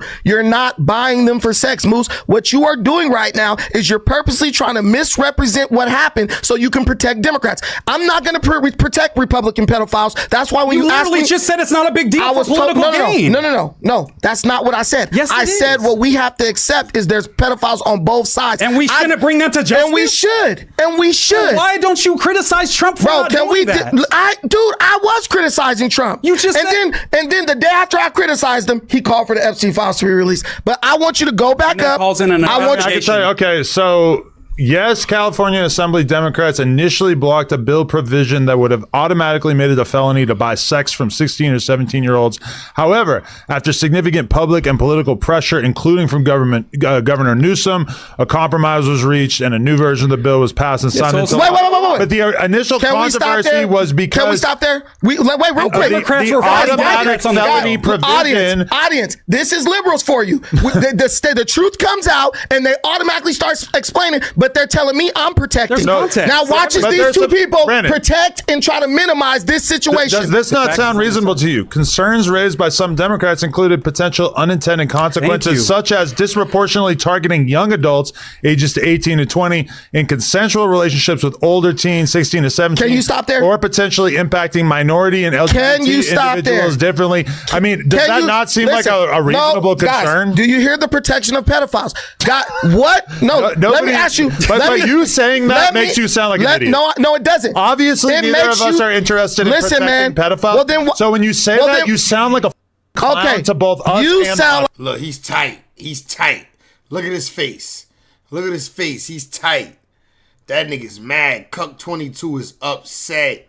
Brandon got under his skin with that light little...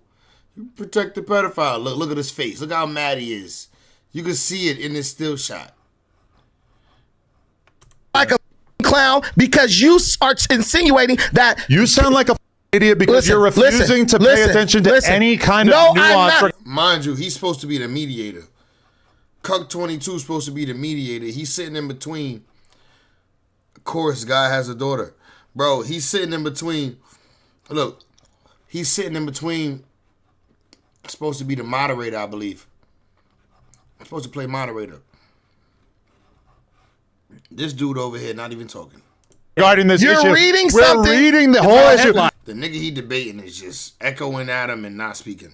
You have the information. It's intellectually untrue. In front of us, and you're trying to shove a false narrative down our throats. Okay, so and now I would appreciate the moderator. Brandon, I would appreciate if you would argue in a more the honest moderator manner, is now. We just read what the actual context of this is. The moderator is now debating.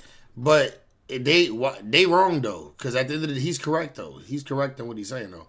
that the bill says that purchasing, buying, not being in a Romeo and Juliet relationship. For the debate, the other debate. You're lying, bro. And you've been lying since the beginning of this debate. Literally, and it's like, but if lies. I wasn't calling you out for lying, then we would just be listening to you lie this whole time. Listen, man, you're arguing in favor of your ability guys, to lie. You're gonna unchecked see who here. protects pedophiles.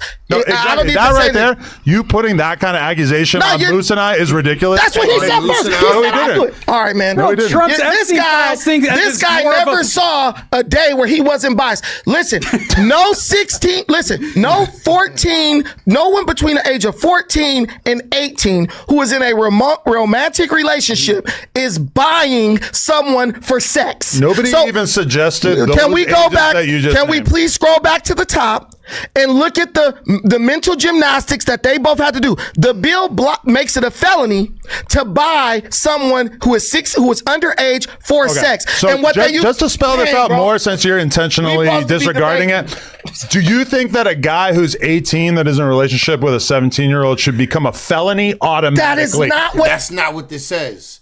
That's literally not what this says. It's somebody who's in a relationship with somebody. That's not the same thing. It says buying, purchasing.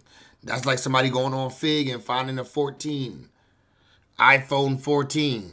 And do you not think that that is the concern that they raised about? Bro, if you go back to the top of the bill is for people who attempt to give money to buy a underage person for sex. If you Concerns raised by some Democrats include potential unintended consequences, such as disproportionately targeting young adults. And there's already How laws can in you place. target- You have a fake version How of this can that you you're really target- determined to shove how down our can throats, you Not and even you sound like an comparable. asshole. Brandon, you sound like a huge asshole. Listen, You're going to want to move past this. I have a question for you. Are you going to stand by Trump if he pardons Ghislaine Maxwell? This is what you need to understand. No, answer my This question. is what you Answer need the to question. understand. Answer the question. Look how. Why are you putting your finger all in a nigga face like this? The bill was too loose. There's already laws on this. There is already laws on this. I agree. Why is he putting his finger all in his face? Look at this shit. Look at this. Ghislaine Maxwell. This is what you need to understand. No, answer my question. This is what you Answer need the to question. understand. Why is he putting his finger all in a nigga's face like this? Answer the question. Look how mad Answer he's the getting. question. Look how mad he's getting. Look how mad he's getting. This is me attempting You to guys moderate you for already. the first time. Is that up on the screen for them to read? Brandon, Is that up on the screen answer for the them to question. read? There's laws Why in are you place here here. if you're not going to answer the question? Listen, will you continue to support Trump I'm if gonna he answer. pardons Miss I'm Maxwell? going to answer as soon as I make my point. You're not getting anything else until I make What my is the point that you don't think you've already made? The point that I'm making is that if you scroll up, the bill is to They are pretty emotional. LOL. I agree. make buying minors for sex illegal, a felony. You guys are saying that two people who are in a young romantic relationship will be hurt by that crime. No one in a relationship is buying the other for sex. He's right, bro. He's correct. If he's right, he's right.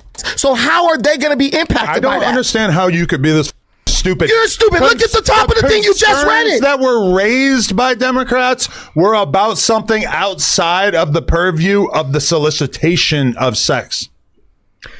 If we were, And the Democrats fact that you don't seem to understand that is kind of amazing. And Can Democrats you scroll fought on back that up too. to the top? No, we're Democrats fought on Yeah, that. We want we're done. you. Look, Will look, you look. stand by Trump? No, we're just sick of hearing you. go No, over the you're same fucking sick. nitpicky You're details. sick. You're sick I because mean, you lost. Comparing that bill to the You're Epstein sick. You're files sick is because you insane. lost. No, It's just you insane. lost. You definitely lost that one. Why would a person Insane. who is 14 years Brandon, old respectfully, we're going to ask you to move past this because you just got obliterated. That's We the would like to ask you: will you stand by Trump if he You saw it here pardons first, folks. Ghislaine Maxwell? You saw it here first. Why- Even Nathan knows I'm right. That's why It he's would smiling. appear that you do not want to answer He's this one. embarrassed right Listen, now. You He's don't want to embarrassed. answer this one. It's okay. They defend We are Democrats asked- Brandon- no matter what. You barely spoke this whole clip, nigga. You said the least, and this supposed to be the moderator. He just want to see Brandon lose so bad, like. Brandon, we're asking you to move on. We're asking you to move on since you got annihilated. I don't have to do anything you ask me. Okay, but we're asking Brandon is a simple thinker. Exactly, Adam. So you agree with Adam. Hey, man. you to answer another question that we're now Just remember, you're agreeing with a cuck. gonna And I asked discuss. you to scroll to the top and you didn't do it. So why do Will you? So okay, we're gonna just now assume. He's throwing. Why are you going to stand by Trump once he pardons Miss Maxwell, if he does? Why are you determined to stand by him? Trump did nothing wrong. He did nothing But wrong. Ghislaine did, right? Ghislaine did a lot of shit wrong. So she gets pardoned. That's a big. So how do we know he's going to partner? Wouldn't him? Who said he was going to partner? Trump did. Why would you stand by him pardoning? Man, you guys want to argue speculative. I'm arguing facts. Oh, you do? Will you stand by him and why? I want to argue facts. I don't know what Trump's going to do when he does it. We could talk about it. This is coming up very evasive. If he does it, we can discuss it. Do you not have your own ability to commentate on hypothetical moral situations? Bro, it's politics. Let's talk about the facts. Do you know that Trump doesn't know who you are and what I know is Democrat. Like, he liked to try to shit on people subtly. Like, that was a subtle shit on.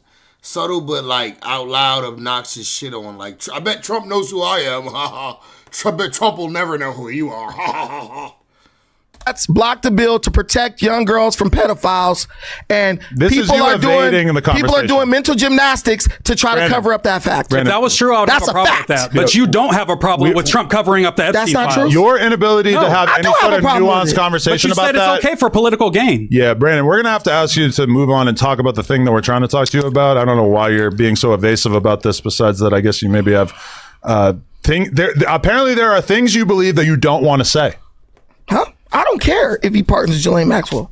It doesn't impact me at all. How can you justify that? What is your justification Ghislaine Maxwell getting pardoned does not affect my 16-year-old daughter. Democrats defending people who want to buy 16-year-old girls for sex, that does affect my 16-year-old daughter. You didn't debunk anything. It was right in front of you. You chose not to believe it. No. Wait. So what happened? You all saw it. So you approve of Donald Trump pardoning someone who is probably one of the most renowned sex traffickers of U.S. history. I don't know. In our modern recorded history. Who is? Ghislaine. What was Ghislaine Maxwell convicted of? Sex you don't even know that. People for you don't even know that. When was she charged? Why don't you look it up and then we can talk about it? You want us to tell you? Okay, yeah. I want you to actually have information about what you're asking about. We want to know why you won't commit. Why would you stand by Trump if he chooses to do that?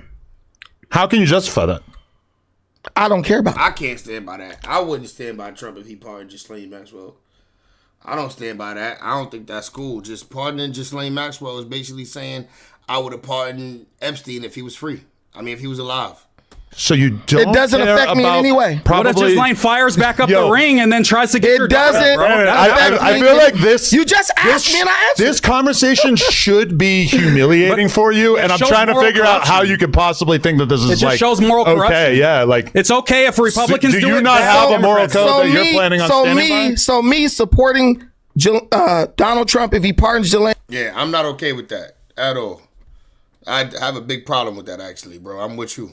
Maxwell is worse than you guys reading up the headline that says that they blocked the bill to protect them. We're not asking you to compare the two. We're just asking you to give us your honest. By the way, there's already laws for the thing that you're talking about. That's why Democrats also opposed it. Or my there's family. Already laws where they could charge them as a felon. Let me give you my answer for the third time. Let me give you the third time. My third. You're not looking good right now. This is pretty bad. Yeah, to you. All things considered, listen. I didn't think that there was any chance that you would be this unserious about this conversation. You should have debated me 2 months ago when I asked, because it was a way better time for Republicans. Right now, y'all are down bad. This is crazy. I answered it 3 times. Ghislaine Maxwell at this point has no impact on me and my family. But how do you know? What if she fires back up the ring and tries to fuck your kids? In what way do you think that's all we're asking to you? And she wasn't trafficking the girls to him? In what world do you think that that's what we're asking? Like, does this impact you? He literally just asked, what if she fires back up? All right. I mean, we have arguments about, the Middle East.